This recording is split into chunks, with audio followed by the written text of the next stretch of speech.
Safe Finance. For all your money transfer needs from UK to the Gambia, we offer services including cash pickups, bank deposits, cash power purchase, and mobile top-up. Pick up at any MSJ branches throughout the country. We are open for business every day, including Sundays. Download our easy-to-use app and enjoy the best rates in the market. Available on all Android and iOS devices.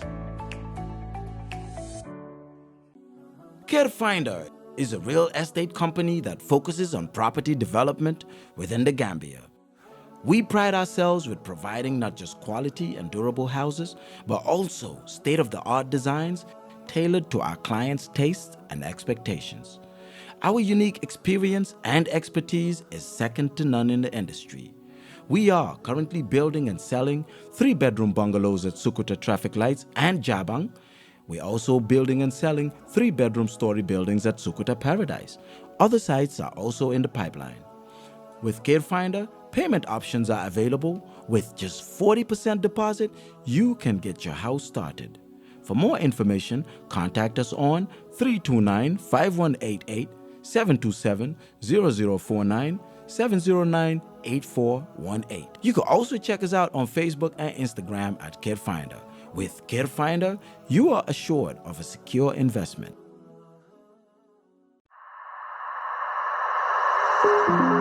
Are you tired of your outdated mobile phone? Are you in search of the latest and most advanced mobile devices available? Look no further.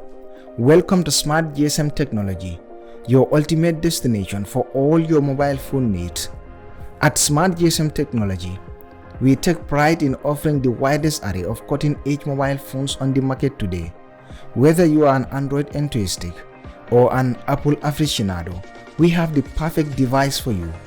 Our dedicated team of experts is here to assist you in finding the ideal device that fits your lifestyle and budget. Whether you are seeking a sleek and powerful flagship phone from leading brands like Samsung, Apple, Huawei, the latest Tecno and Itel phones, or something simpler like original Android and iPhone chargers, power banks, flat screen TVs ranging from 32 to 55 inches, and various electronics materials, we have got you covered. Looking for a budget-friendly option without sacrificing quality? We offer a wide range of affordable smartphones that still deliver outstanding performance. Are you one of those who crave innovation? Our selection includes the latest foldable phones with their futuristic designs and versatile capabilities. But it's not just about mobile phones themselves. At Smart GSM Technology, we understand the importance of accessories in enhancing your mobile experience. From stylish cases and screen protectors to wireless chargers and Bluetooth headphones, we have everything for you under one roof. And let's not forget about our exceptional customer service. Our friendly staff is always ready to assist you with any question or technical issues you may encounter. With Smart GSM Technology, you can own your dream mobile phone without breaking the bank. So why wait? Visit Smart GSM Technology today and unlock a world of possibilities with our incredible range of mobile phones. We also offer mobile phone repairs. You can find us at our main branch at Tabokoro Nice Building, as well as locations in Talending, opposite Bakary Tombonjara's compound, Latrikunda at the Bamboo Garage, and Basse beside the EcoBank. For more information, feel free to contact us at 7466-360 or 75-333-68. Smart GSM Technology, where your mobile experience begins.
Assalamu alaikum baringol ngali konton kali bismillah ko reke mo be kerfaadu jibe kan Allah di grand Bantaba programme o min kanale arjuma nenyi wato sita mba fulale ko ala barka bake alkanyem programme on no manyamen kon danda bakile especially molmi alon ko lebe gambe bantala ani molmi alon ko wolle be Gambia jang mol mi alon ko leka si kanyum programme o bato milka jibe YouTube live milka jibe Facebook mba falale thank you so much I'll tend subscribe na YouTube and in Facebook of course pro kan subscribe alla fa ngal tendu kal jay milenyum programme o fasa ka semben jandi wolem care findati of course Sensei Finance and smart GSM technology to lenyum programme o fasa ka semben jandi of course Sensei Finance molle mi alon ko kodi ki bundalem momobe Gambia banko kanjang dulale mi alon ko isi kodo kinoje andong ite problem mo soro la tari ata bakele bunda keme fula nyongale wala soro Gambia banko kanjang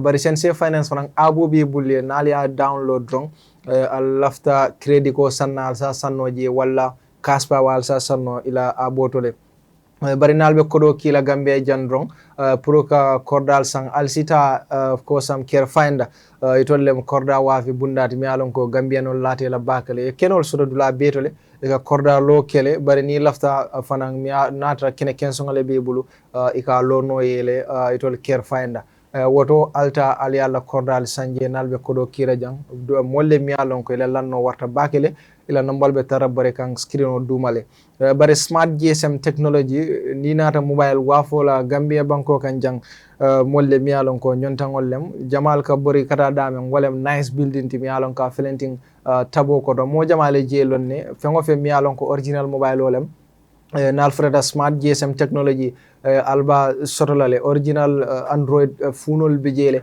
bare amandan wala iPhone bijele kata fo chargeal aning of course headphone kende kendolu aning flat screen ol ikabe wafile ila bunda babe tabo ko to le nice building bari ko ngafo nyamen do milbe basi amon jare ale na fo combo ye bunda sorole eco bank bala basi alsitano smart GSM mimbije bari alsitano fanan talending fa Bakary tombon jata la korda opposite drong ye bunda do fanan soro jele bari ye bunda do fanan soro larti kunda bambo gara soro oto mobe si bori kata smart GSM technology pour kata of course mobile kende kendol sanje la battery betata baki andu seta wichu janna watara ima charge smart GSM ila nombal be tara bori kan screen o dumal karaba kali la nombal ta aleta mobile ol sanje mutana len ani argument do la côté ke ani luntan côté ngol côté ke nene dila dalal naka kenya da nga gëna nice kenya jërëjëf buuba nga gëna nice kenya dama neñ la kay noppale ko dafa baax si yaram waaw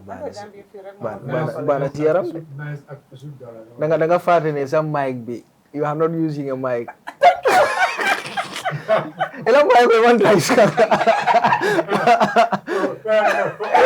ela may ko sigal wala bobe be complain ko buba je may ko mu da ni may do wala ba ya may ko mic de nene anara kenya amasila fadi sama moli do wala for ya no bari sen ne afura sa afura ibe ala mu la fo yaro ma ne ko ida anno yaro ine ne o tade ara ba ne ka de ko mana mu le no handa ni angale ka ona res okay kenya angale ka no problem yalla ni mesoto nu njang be jakale la okay bari ibe jang man jakale to ngo fen lafta min na be wole ka ibe jang bu jido da no say damalam buuba jërëjëf ci dalal bi di la nuyu yow di nuyu suma càmmeñ ñi fi nekk di nuyu gan yi nga xam ne moom lañ am tey gan yu màgg ñoo xam ne am leen jafe na waaye nag indi nañ leen fii nii waaye di ci kontaan rek di leen jaajëfal di njëkk a wax ñu ñuy seetaan saa yu nekk man dama leen sopp dama leen bëgg di kontaan si yéen rek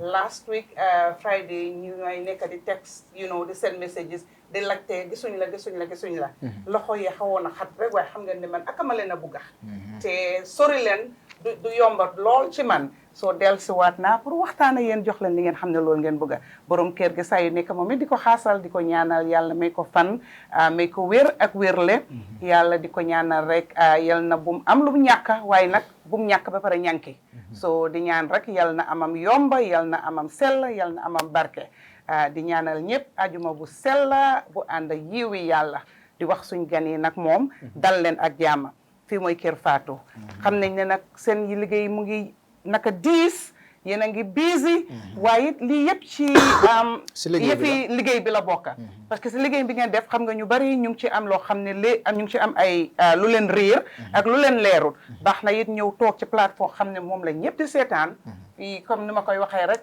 last week am nañu ma ne lu tax nga wax ne ku seetaanoo Kër Fatou da nga réer axankay mu waxati ko ku fi seetaanu réer nga moo tax ñu ne nag parce que ñun askan bee ñu ñor ñu indi leen ñu toog fi waxtaana yëpp leeral pour ngeen xam ne liggéey gi yëfi jëm kanam la yëfi yokkute la ak yëfi defar réew la parce que defar réew du benn nit moomu ko ñun ñëpp a ko bokka soo si defar réew bi nga xam ne ci la tànk yooyu la gaay di dox baax na pour ñun ñëpp ñu jàppa ci ñu dooleel leen ñaanal leen yombalal leen ko pour nga xam ne ëllëg si biru dina nekk loo xam ne na njëriñ askan bi yëpp soo di leen dalal di leen ñaanal di leen jaajëfal di kontaan rek di am mbégte ne bàyyi nañ seen soxla yëpp pour ñëw fii ne thank you so much Nene Bayo sawandi bawandi yàlla ñu sawandi tey de loolu de sawandi bawandi tey dafa xaasal nuyoo bi tey dama xaasal nuyoo bi dafa xaasal nuyoo bi tey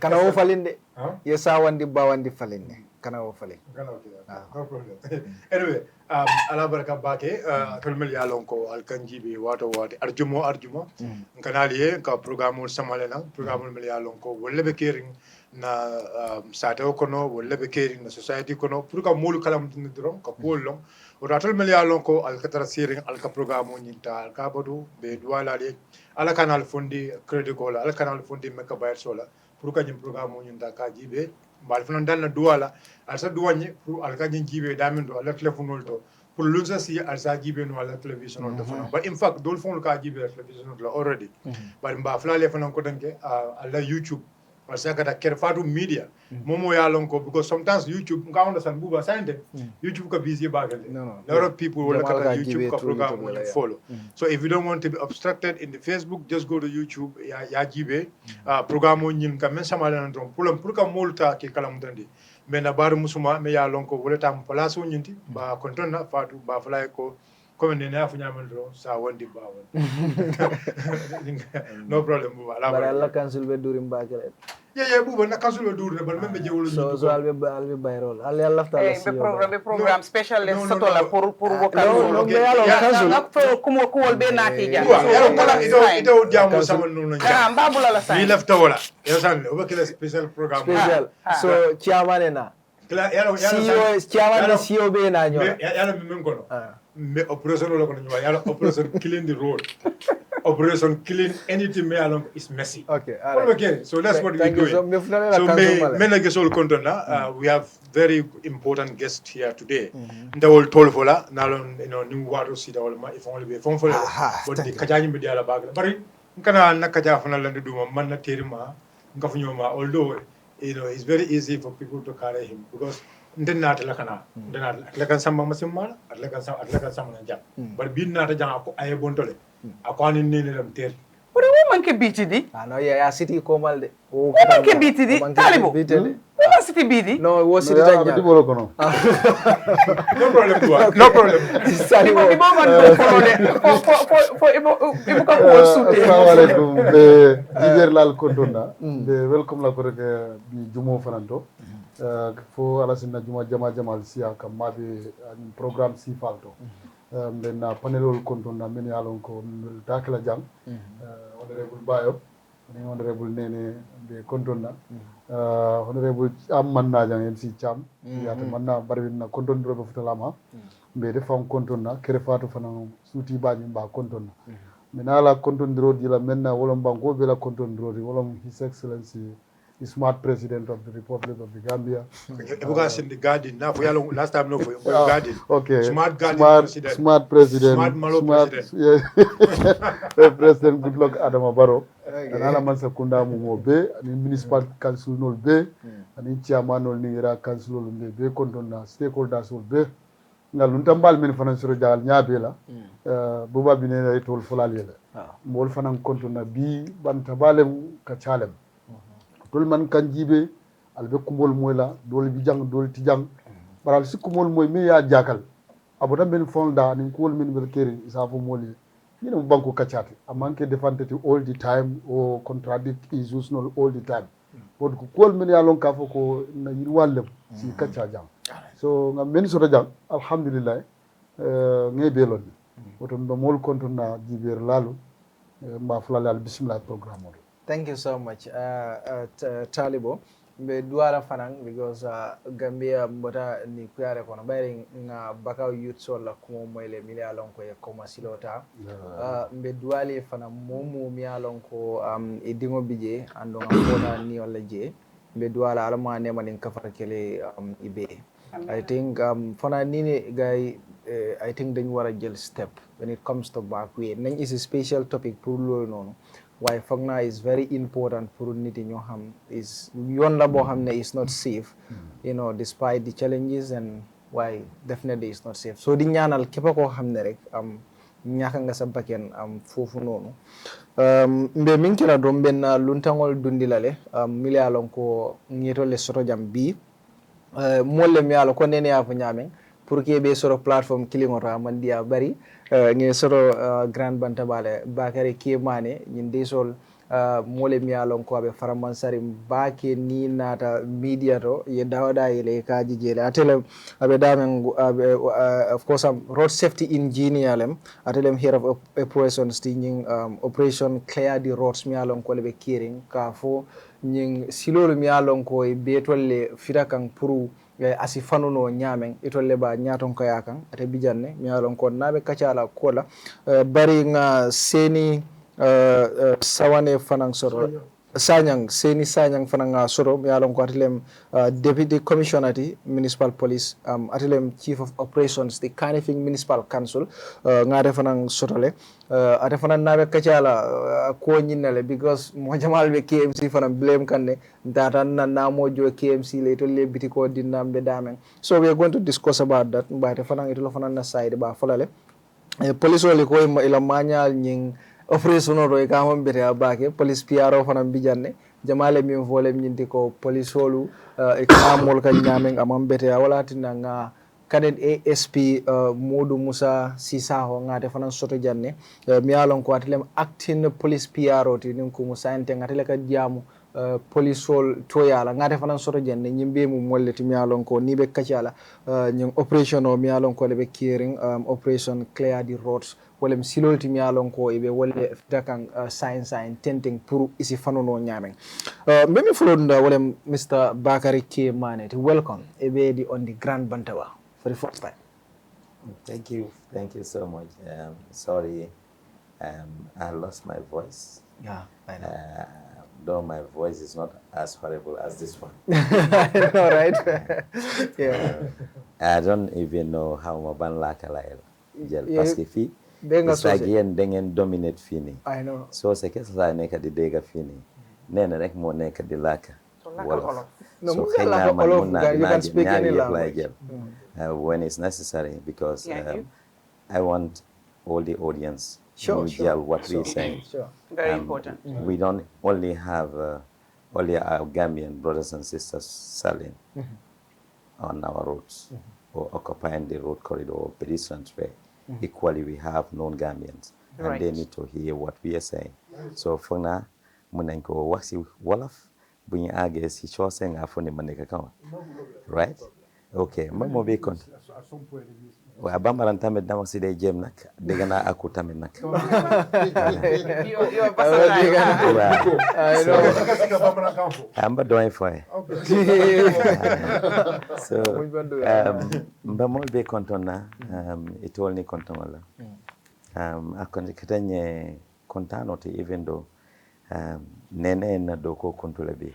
So nim pareta PRO, I think what we're gonna do, we had to send her that invoice. No problem. To take care of it. Include your account details on the invoice. Pasi dapat denjon lagi. You know, she was just calling. So when you say call, I'm like only nama. Manneh, this call is coming. Manneh PRO pick up. Mom, Manneh do pick. You know, why important na si job la boka. Pasi without yen, the work will not be completed. And the message is not going to be sent across. Delang jerejef, parce que sen media kerfatu, they are following. They're part of the media crew Mm-hmm. following us. And depuis day one, on the 19th, PRO moo leen organise. Xam naa ne dëkk bi yëpp seen journalists yu all TVs, radios, print, and even electronics, they're all following us, which is a plus. Parce que suñ last one, this is not the first time Gambia government new organized this kind of operation. They got it from 2001. And I keep saying this. When I got to the platform, it was one of the things ñu xam ne moo tax the first one mu fail bokk na si parce que misinterpretation loolu lañ def to the executive because it came from it is a concern the manner and the way ñun ñëpp dañ dee tukki nee na léegi nga jógee si tukki dinaa ñëw si loolu xam naa ne indiloo ma dara waaye man by force nga indi ma ko fii nga jógee nit gan boo tukkee si dëkki jàmbur bu folaane first thing li nga dee njëga bàyyi xel mooy the environment. The environment tells a lot, tells everything about that country. Whether country boobu am na peace is the environment. Country boobu noonu am nañ jiko bu rafet is environment. So ñun fu mu nekk ni man dama amoon gan fii mu ne ma you live at the capital ma ne ko yes where ma ne ko Banjul. Okay, so bu mu ñëwee mu ne ma is this your capital ma ne ko oh no. What I mean is, Banjul is our capital. Now I'm going to take you there. So, New Jail from Bori Costa Road, before they cleared it, and he was like, it's like this is an industrial area. You have all kind of businesses, scrap metals everywhere, littering, ma ignoko. Dama merbe, then you be turntable, I have to sift, Madam Bori Fini, Nakaratuda. Burfoot High. Oh, ma kone fofu moy capital. But at least, the decency madam waste time suma benn xarit moo fa nekkoon madam foofu no waste time mënuma dem capital so it's a gàcce la pour ñun ñëpp and we don't want lii dama ko dee wax blame bi nañ bàyyi di blame jéem loolu du yóbbu dëkk bi ñun ñëpp we all contributed one way or the other so suñ demee ba understand ne ni ñoo demee is not right and ñun Gambia rek lañ am even you have a dual citizen Katie Jambo boo demee foofu they're not looking at you yes you have their papers they're not looking at you as a citizen yow am na fi nga bàyyi ko because of your call and your even accent so Gambia nga janna soto fonse jang nse nga nyala nga hajana mba mimbela mo bela do kolo it's not about money Manneh mbasambere fengola mbasambere min koma mantar sambere president damar ndebe sambere Gambia no le because mba do kola ala anin kila anin mfangol wala nsinyin do kola so wala tina we want the media to keep following us and so that what we doing on the ground anyone you're free to comment your videos or mobiles we don't want to get to that whereby we'll go and we'll be asked to stop because we went out of the scope of our tax. So, mangle na man, send guy, and I will urge you continue the new topper, parce que daf ñoo dembele ci job bi. Inshallah, nañ follow to the end, inshallah. You start, operation bi naka la ñëwé? Well, operation bi num ñëwé, I am one of the pioneers. Moo tax bi wax ne this is your job parce que maa ngi wax ne bi nekkuloon the first time we all remember when this current IGP came to office they launched what they have Operation Zero Crime and we went the management of the National Roads Authority we went a courtesy call on paid a courtesy call on the IGP Sanyang. So when we went, because we, the National Roads Authority, we are the custodians of all roads in this country. We don't only build and manage, but builds and repairs, but we equally manage. And we have a committee that is called Road Reserve Committee. This Road Reserve Committee, stakeholders ñepa si bokk. So, but our main key partners is the police. We have Highway Act, we have Motor Traffic Act, but in as much as we have all these acts and laws and the NRA Act, the agency that is responsible to implement are the police. They are the law enforcers. In fact, the portfolio for managing the traffic on the police, Gambia Police Force, and they have a subdivision that is called the Mobile or Traffic Police. So in a sense, building the roads, preparing them, and also managing them, we cannot go without the Gambia Police Force. So when we paid a courtesy call on the IGP. He said, currently I have something that is going on. That is the zero crime. But we can work with you, NRA. Hence, accident become a norm in this country. Is a daily happening things. You call accident. In road safety, we don't call it accidents. These are crisis on the road. Accidents are no more accepted. Definition of accident has no space in road safety.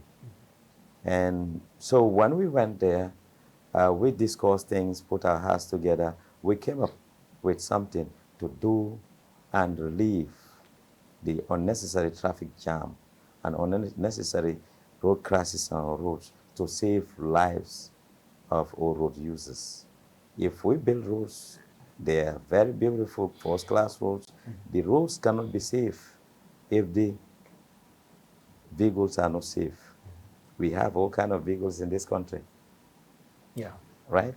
Lulu contribute now to the rate of road crash in this country. Mota, non 2021, NRA in collaboration with Gambia Police Force to clean up our roads. It happens that it was said at the Security Council meeting when the president said our roads are out of control because you have all kind of derelict vehicles, especially if you receive guests from airport and you plan on the Baton Harding going to the hotels. Is the highest embarrassment. We need to clean that place. So that's why we quickly launched that one, and we call it Operation Clear the Roads. And it was launched sometime in August or July 2021 in Brikama. We started at Brikama, clean up Brikama completely. We started Baton Harding to Sting Corner from Airport Johnson, we call it Amy Johnson, to Baton Harding, through this Baton Harding to Sting Corner. That's where we stop. We sort of use the other routes because it's all routes, but it happened to stop because of misinterpretation to say. What do you mean by misinterpretation? Well, we were caught wrongfully that we were operating out of our scope. Somebody reported. Who? Somebody reported. To the president or where? To the executive. Okay. That the tax you gave to these people, that, remember, it's not only the police in this task force. That's why he is here. We include all councils, and they have representative. And we even have a WhatsApp group. We have task force committee members, and we have operational members. And now all Brikama, West Coast, Kanifing, Banjul, within greater Banjul areas, they are all there. And we even have all the stakeholders like the Transport Union. We have NEA. Yeah, I saw Omar Sise, yeah. Yes, NEA and other physical planning, line ministries, we are all part of it. So when we started operating, this guy, according to the executive, reported to say we went to his house. When we got there, we demolished everything, his fence including everything. So he doesn't think that the executive, that was part of our scope, to get into people's private property that are not even encroached on the road, to demolish them. So we were called to say, well, I think you must hold it because this thing has to be properly redesigned and let you know what we want you to do. But for now, you're going to stop. That's how we stop. But One thing Was that this happened before the presidential election? was before the presidential election. Exactly. And so what happened is we had our own records, but then we were asked to stop. The record was we have security agents, all kind of security, sister security agencies. The NSS, they were taking some videos. So I went to approach this honorable guy, top official of Gambia government. Then he came out, we went there. For me, he was at work. So when I got there, I said, hey, hold on.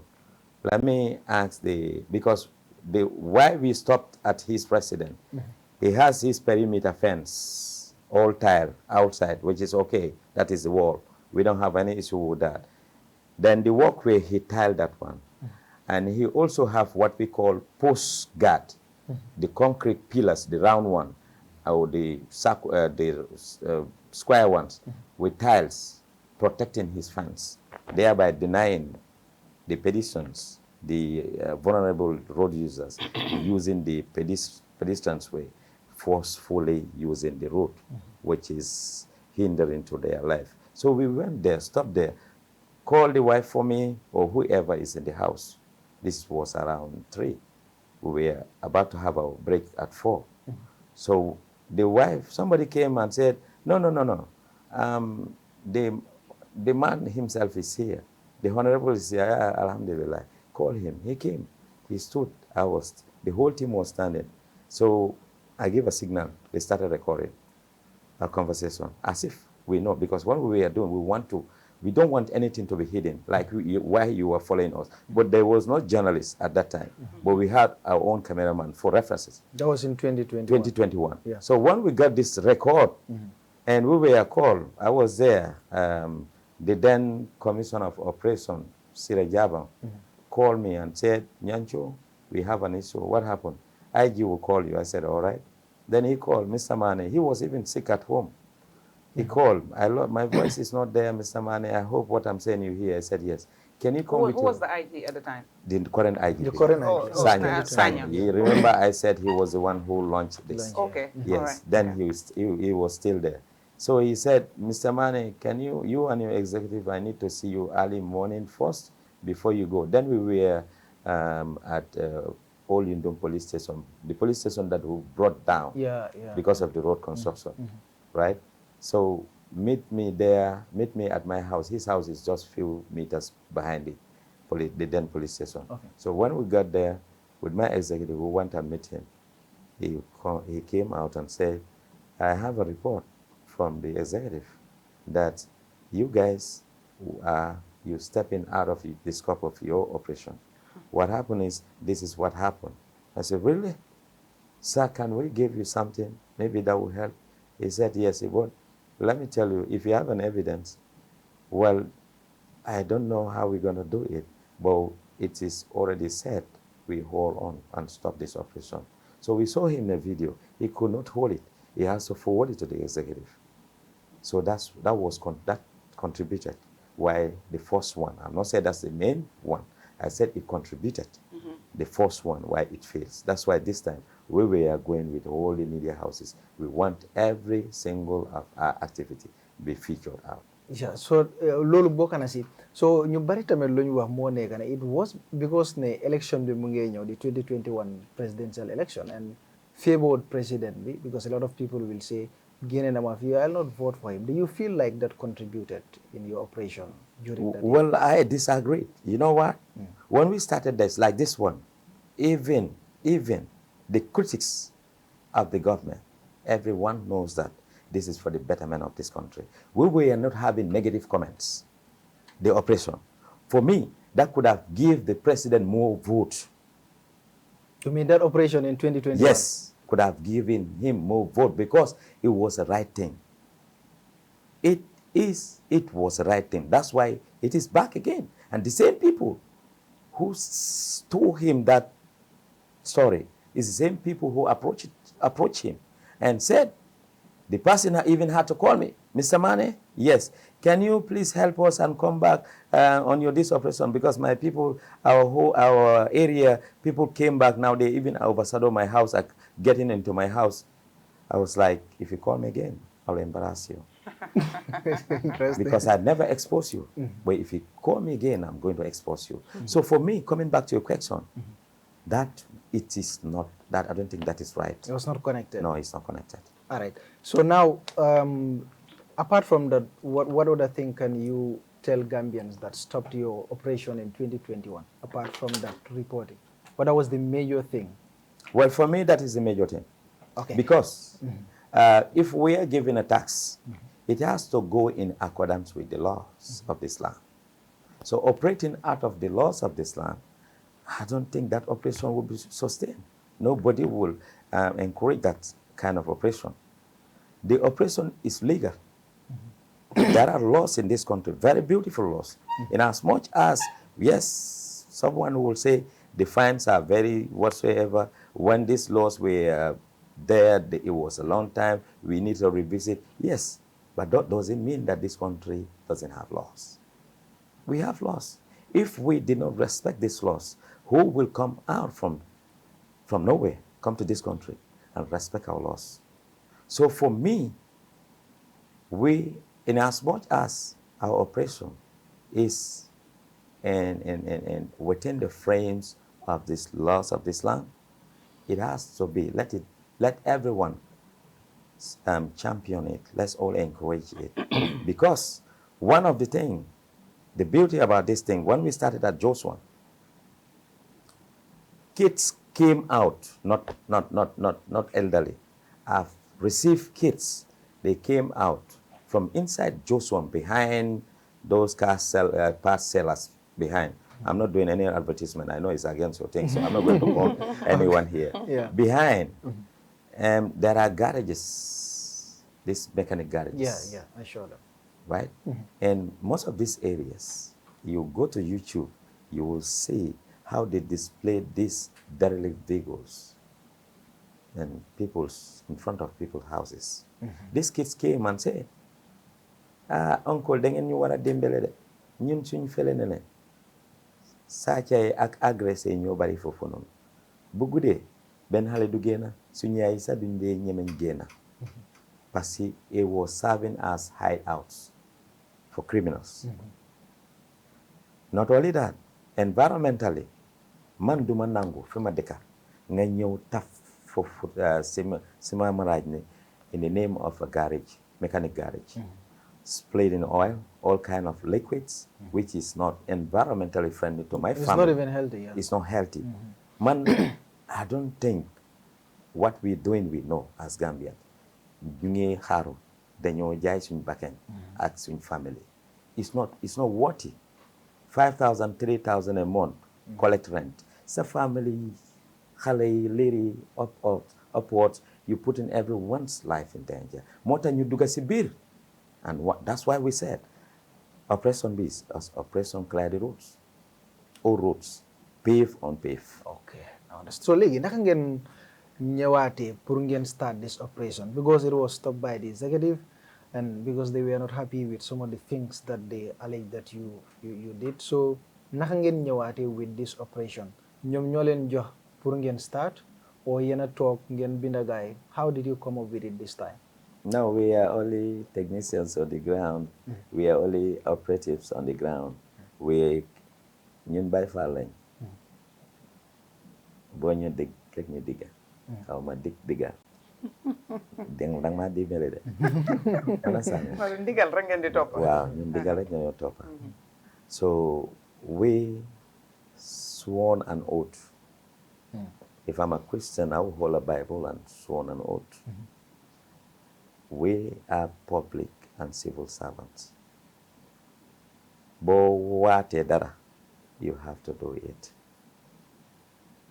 Luñ waat, liggéey lu ñu sas, dañ ko execute in as much as is in accordance with the laws of the land.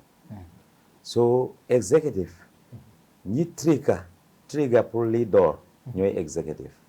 ñoo from the Security Council level.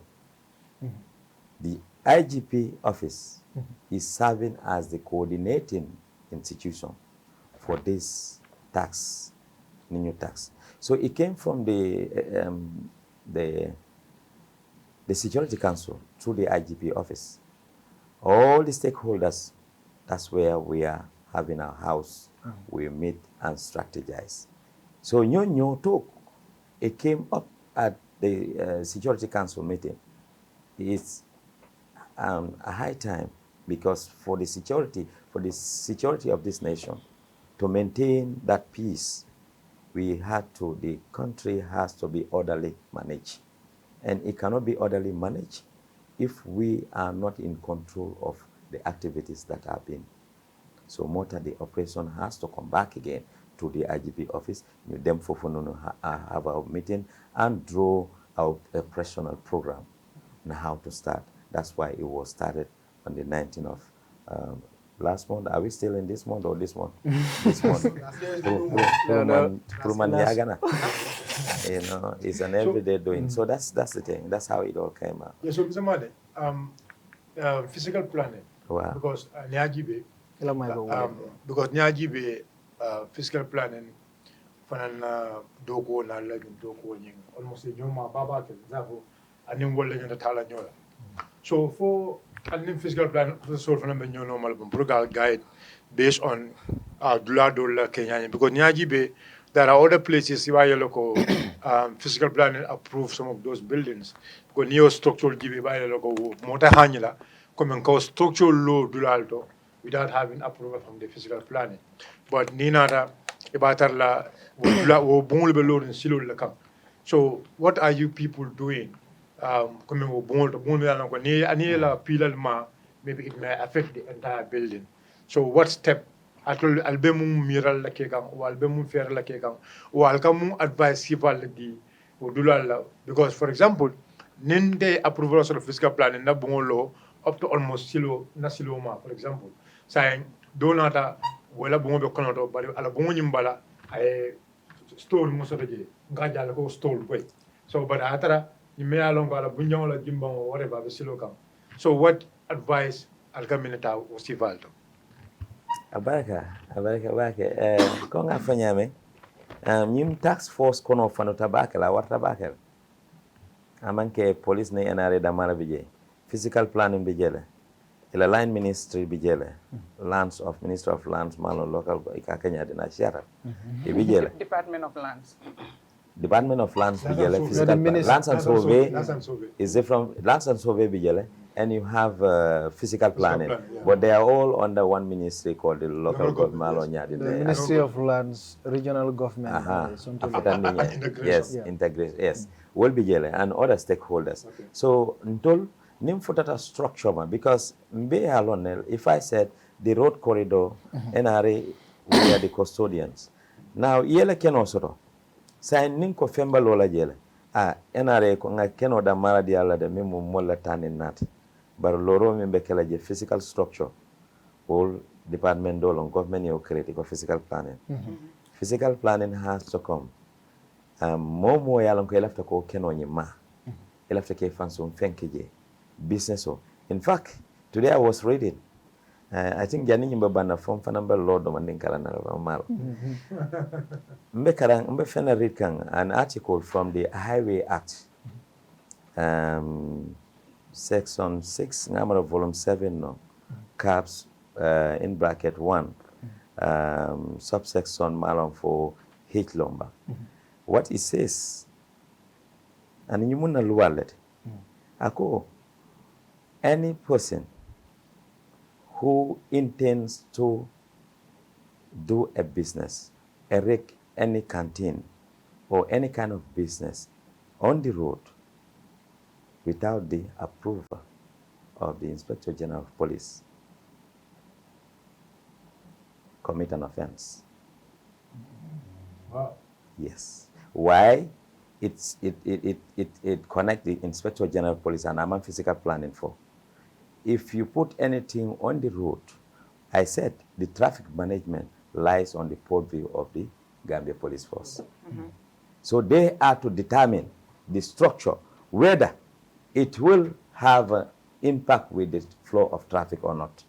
Duolatina luai o deal, sembo deal, Inspector General. But ndolka minke ye kanting osoto, o ye dula sore ye space de itol ka muta silo ni ko e silo e kamera motol ka bordamento dan fa nta jam fata silo la silo fele wandi korda ya so rakete la fengo tafa bala yelo e ko lo ila kantingote nata je e kantingolo e ko physical planning ida yaka block work like physical planning nana man permit di mola mba ko endela physical planning mil be permit soro you free to do your research physical planning mem permit di mola silokan ka fo ko tete loje the only thing physical planning does silokan e ka permit o mendi is ornamentation decoration flowers in front of ela korda bunda ela after flower kala je ka je beautify and even to put a je pave maybe malafi nyamole je ka nyandi so you need to seek that approval that is not obstructing traffic ground level ka beautify you go to physical planning if they are going to give you that permit or certificate it is temporary annually renewal every year annually renewal kafana ko rabunda lamba flower kala je ni ake kunfike ya luwala salam fonsa bankola luwala long wo ni ake je annually e andika fena ko ning state need dala for further development road corridor long iba bondela je at your own cost hence you seek official advice ni bina they will give you a notice official notice from physical planning because itatai is official it's different from yakijele illegally ima more consult so ornamentation or flat yela blood decorate that is decoration it has nothing to do with a canteen and the structures iba min fokan milkela bunjangol lo yedoje doya ko fintindi doya ko bondi tan physical planning naka building permit the development permit ni tatela je you go with your sketch what the law said the sketch plan ni at Sambetala office physical planning you should not be approved for yes ila sketch plan better also only approved the officer has to come with you on the ground right yedalo nyanyi njube feba lo no la lo when the sketch will be communicating on the ground you mean the sketch plan or not they have to verify on the ground near verify they will give you an advice as up ila perimeter at the ibamin lola you should not build on your fence line I space sotola nyimbanko kan na the way we manage land our land tenure system is communal wolong aban fawon labul wala tine ni tata birikama e koy sane ko nan ko lata min kenot e tata jamburi ko bojam ko nan ko lata ni natan to ya lamen to latam kenot de mane ko so nin government lafta place wala to ya abita kabilo la mitla a foy kon lafta ni nakala leja but at the same time the greater Banjul area also there's a law that says all lands within the greater Banjul area belongs to the state. You can sell, you can do anything. When the state needs it, okata public user that overshadow the individual. So physical planning, alignment o mantaro ningo no ma science thing because mbesilol minkan our highways we have certain measurements on our highways. But in Hardin has a measurement that is 80 meters. Inyanda mimbulala ini silotem. Ninko road corridor. Ninko road corridor. Wala nkabo nyim fence door. Kata nyim fence door. Keno mimba tema. Sila banyi. Ala niya suma aende kala meter tanseleti. Ya suma. Sain kabo tema kata nyim fence door bala. Meter tannan. Kana fontala koda bunda la manya na futalana. Anta nakilela fence wala tak banta nka banta la jiwe. 40 meters.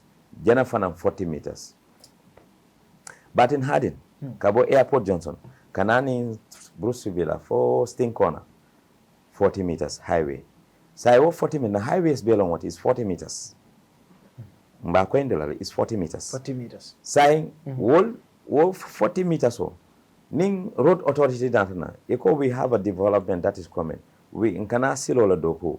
Na silo nying mbamin doko la the best respondents woko atala measurement al lafta sila jella al lafta len jella la nanyindo kay kon lafta worol tanin ta bulubala saba na marala saba sulata wala that is atata ya design anata ala design mumela be out of ala design nata ngaje ko is 30 ay mimbe occupy 30 nyin dol tata ko 50 something dol tata beyond me nintol feasible tan tolye is 30 nyin was approved that warning silo la hapo manyo soto de corridor man change hand sign de the 40 meters is still there aman change moli aje ba silo lokan 30 meters ya date nyulen silo badana da ya date kela fence ol nyolo dina e be la bungol lola the National Roads Authority department dol yala doko ke ba imake bang ntol on one piece of land government cannot compensate more than once. Compensation from the government, one piece of land can be done if ntol need tetela space la, that will be one time. It cannot be repeatable. That is riba and kwadatio from Sonawa. So in essence, what I'm trying to say here, because I've seen Mimbe killing in Batin Hadi. Now, press release button from the government, central government, through the government spokesperson to say, more mobile development on Batin Hardin, stop your development. Yes. Mobile.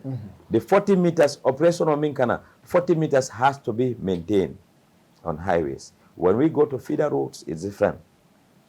In the middle, we are taking sometimes 15 meters, because of the implication that is compensation. Why are we doing that? Gambia, I will say that, I keep saying this, only Banjul, our capital, was demarcated by our colonists. Maybe Janjambure, Nibalafal. Yeah. But apart from that, demarcation here, Amansoro, Gambia mkalo la diata nyanyame. And it's expensive. So, mbemim fola, wolong ko, sartol, silo la highway la sartol mimbe laring, amam falinde. Nene, benyi highway la kan. Ate a ngajara la bungo nyorondi. Kesema mbo jabato mbo mandiamo. Aba lo kande. Matum fanangake. Luwa bina lume na malonde. Nana nako aba farala lulu aba farala la mil affect la odum be kala tinyarot. So ngamara mbenyan to lon na nyofia. So with this operation almimbe care inside because ngal jibele aling fa Bakary ela alla dokula dole benunje aba nyinin ka kan albe mun jibe kan pour ka janjanjang. So the mano nyimbe min foka wala nyinde ko mbenyin kuram polo le jibe kan manyan na tambila janna. Fo wo fanan dabe kolo kono alka mezo nyamen o alka ale mezo men ne soro mi alon ko alka wala use nal fulata nyin dulal ya alon kanga men for Batin Hardin wo ku kilingolo be we call it Westfield Mandinaba. Project was started Westfield and ends at Mandinaba. And Mandinaba start to Soma.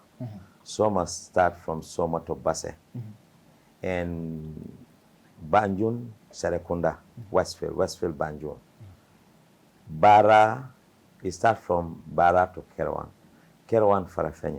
Farafenye Lamen Koto. So, nying nkamen foteng nying silo membo taka Westfield to Brikama. Silo nyin do kutala sometime around between 2002 to 2003. It was called the Mandinaba, Atatanyola. You have the Westfield Mandinaba, you have what we call the Batin Hardin, and you have the coastal belt. So, silo nyimbira bekela, mola korala beje, konga minfo, communal land tenure system la Gambia. Government ye more compensate le ye nyoronde. It's the same thing mimbe Batin, mimbe Wellington Batin Hardin, nga ignore oku kilingol be, wala keta nyindlat Westfield. Moli ajele ko ye nyoronde la, and they compensated them. Mbe na kodo tala nga enjoy nya faka kala nyame. Dol tate ye koda kudol sang, dole bunjangol fangolo, wodulato.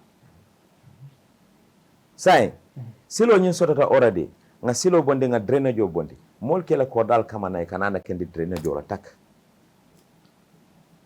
ya de kalo e ko la ko dal danta wol dol ni tare la sol ko na ke kamen foteng that Fabakar o andi like wole kuram polo gamtel la pole ye wala fondundi ko keto kono malolo nte nana moje bankuta ni da ntela sate to lamen high tension o courant moya la jimba na la bungo be adunda kono la boom for your own safety and more for why we said the road reserve committee unko we have a committee at the National Roads Authority that is called Road Reserve Committee.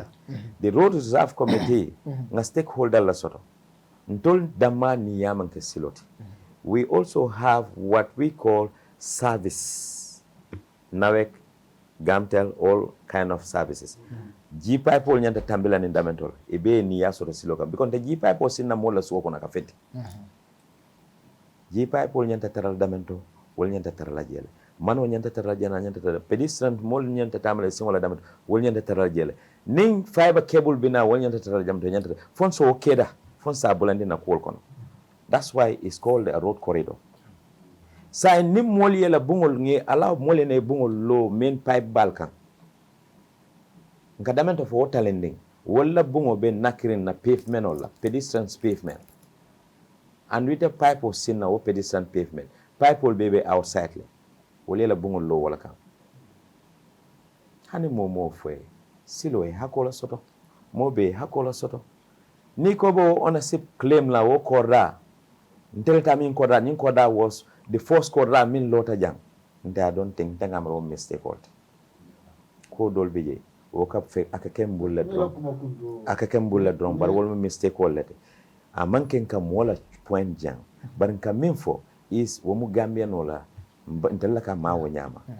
Ntol nyinkan tolla makwe. Demarcation line mid bebe o silokan. Alta aliye sobe ke wol nyinen wod lato mid bebe manokan. Ni mila kodal wafi milta munu njete fe man compensation soro so inyanta ka downward to manya na murna na silo soro ndol nata le bolo nyori kan dol nata na drainage jo sang dol ka varanda samana ne alo na drainage jo nyinkan ye bungo lo kan nyinka men fo brikama ne drainage jo lo ne bungo lo drainage jo kan na sukita ela bungo bo dulato in fact na overflow ta nkajela ni samabe kere you know sometimes the rain pattern has changed and we experience overflow due to the volume of the run of water. Minkatara na drainage ol kono. Abuka kunje saka overflow le manol kan befa. Oba do netela sopolo kono. Why do we have to do that? This is what we are trying to correct. We know the demarcation line. This operation is not to come and demarcate our entire building. You go. What we are saying, free up our pedestrians way. The government said it in a memo or press release that 40 meters is going to be open up.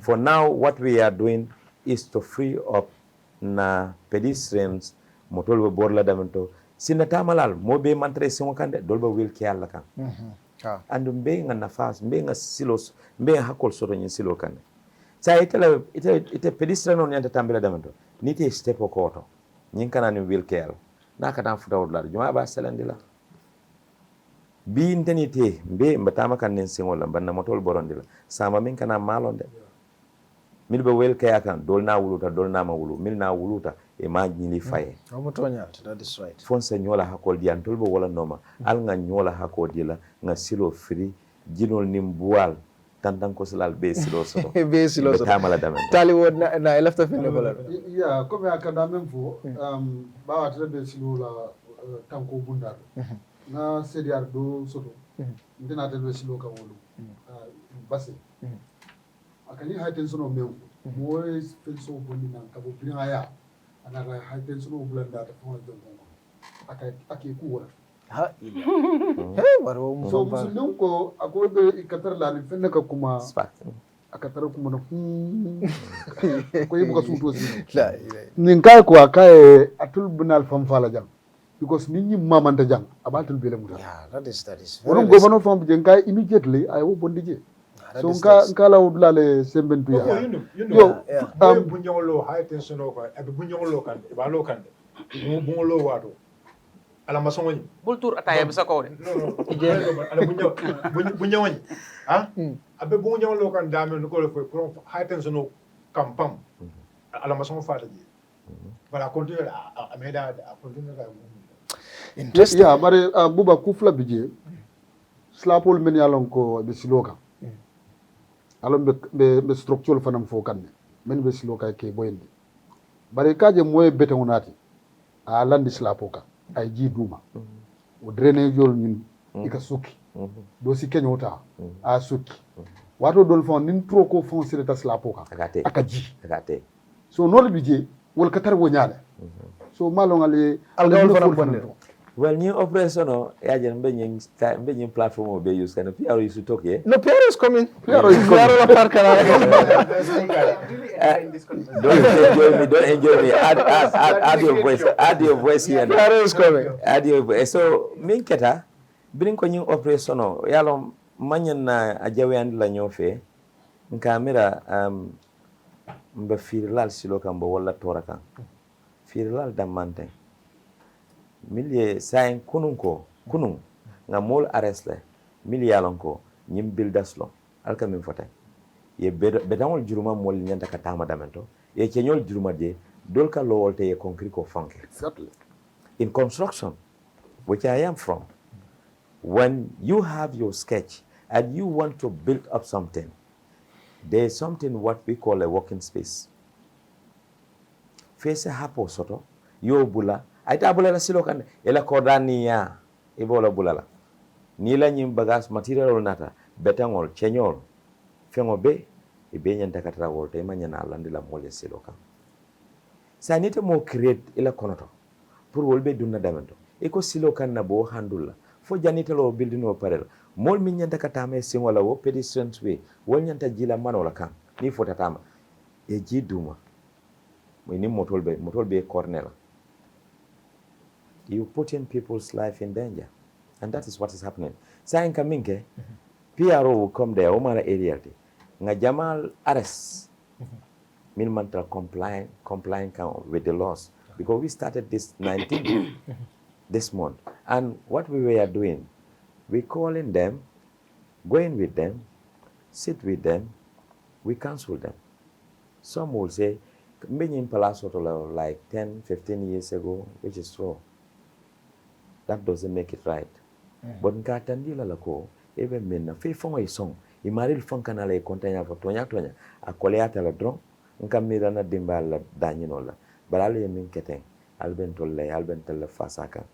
So we were leaving them nintol bajila ni beji nyola ngebula nkamin fo ya altali akla ya jali ya bondije nali akla ali na mun ali alfon kla ngal to bondi kaito bara, which we were doing it very well. Saying nata doing all that one ntata yalong ye kenyo juruma silo ke bero juruma silo ko bukanu lolu mbatambilala. And what they fail to understand, nteleka clear on the ground on my executive. Also I have a teams that operates odd hours. They go around, we call them a follow-up team. And sometimes at like a head. We go around, yeta million ko mantra compliant, and we gave them enough time. Call arrest. Today, he will tell you, we arrange a good number of them million takara kitio. We don't operate. We don't have any law, our own rules or laws. We will be arranging them before the laws of this country. Isaje, people will take us seriously and tinata nolem. But minkamba address kanne, Kenyo, what the law said. Ni Kenyo jurumaje, jani be Kenyo found jurumaje, ni anka obstruction or kela. You should seek permission. The people who manage the traffic, that is the police. Ibinale ye advice, isa kenoje bari in a manner. And ni akije, nima options or ni akije, 24 hours, I enter bolaje. Ni akije munya tatara standby, milba kole ya dundi. That's what our law said. But don't far compactor. Yeah. Nikwe ya bondi is a problem. So those are the things, aligning is a sensitization. It's not only Bantaba, Thank but for nganyo kono to dia ya Pour moi, I understand. Bantaba bela ka foje. Be. Model yeka ko do ke malong, but in the law for them for ignorance of the law. It's not an excuse. But the phone said diamo maslaha nak mbuko tamwe ndaman ka maslaha moti. No senator la gamere lolo ne sa. So mo jamal fana min fo le nyindi ko iko ma information osoro before albany start la and personally do ngala press release jele jannabe start la ka itandi molla ko be nyin kala nyi wati kari ala group oro media albe dame ate ya fo jele anam media household fana ya karan I can fully remember that ko wo mu kuliti me alon ka kera for information o aliya dinu nyame janni operation o be kela a dita kule and also alla approach naltara nyilya mo jamal fana be o complain ko e kamin fo mon problem on soto nyin operation o la bari nyil kanan kan nyame nga man dianye. So tell us about this, about Aliyu Gail sensitized Nyaming before the operation and Alkamu approach like Yanal Futatemo. I think I would want to take that. Okay. But even before you come to that, like Buba will say, the dissemination of the information, and you are acknowledging that, he has shared it in the media platforms or whatever. I mean, I didn't see it. I did not know until, Bim started the hell. And this confrontation, the media I saw, I was like, what's going on? Why are these people doing this? Then I come to realize, well, it's an operation, right? So now I want to, then, was it published? It was published. And, how much sensitization has also the media contributed prior to start? Because to be honest, I mean, I work here. I did not see it. I did not hear it. And you bury them it, you understand? A lot of people also will tell you, John you notice, understand? John you notice, come expect them security jambur, pour gagner dara okay, yegumako. And I hear you, okay, we did a press release, we did on the newspapers or on the media, yegumako. It was a press statement. No, I think in fact, guys, you don't them see radio desensitized, more far toward at the time. But the PR will take that, right? Okay. Thank you very much, and thanks for having me here. And my able brother has done a very wonderful work here. Even though you overstretching me. Yeah, you overstretching me. And we've been together from the beginning of this operation. When it happened, I was called by the Minister of Information that there is a press release on government is intended to do this. The press release was sent to me, and that the Gambia Police Force, being the lead institute for internal security, would lead the sensitization and all the operation and all that. And my office, by default, the PR office, would be the head of that. So within, like he said, committee, we also have sensitization committee, where you have myself, the NRA, personal physical planning, the president of the transport union, and livestock owners association. Just to answer your question specifically, Billy Hewon disseminated the information to all main media houses, and also we went on TVs and radio stations for Hamne. We were doing this. But what happened is that it was early September. The notice was at the end of September. In October, this will start. So what happened was, by the 12th of October, we had the tragic incident where we lost 2 police officers. The entire nation, the entire nation is like, who killed our police officers? Who killed our police officers? So I think that was one reason that led to, like you said, overshadowed this. But since it's something that was planned, and even before we started again, those we are not, I guess you need to remind these people and know that we are about starting. And we did that. I went on GRTS, QTV, iAfrica, myself, you understand? So what we are trying to say, one of the reasons why we even started at Sitting Corner or Sitting Corner is the fact that when we start there, it's less densely populated compared to in terms of businesses and all that. We have garages and just garage around there and vehicles, something like that. So the fact that we spent about almost a week before we get to Westfield, so we would send a signal to the rest of the people. Then we have the media coverage and all that these people are coming. So it's one of our strategy to send the message out there. So I wouldn't totally agree with the fact that this has not been published, or at least at that grand level, and it has been. But we also have to recognize. We also have to recognize that yes, Yes.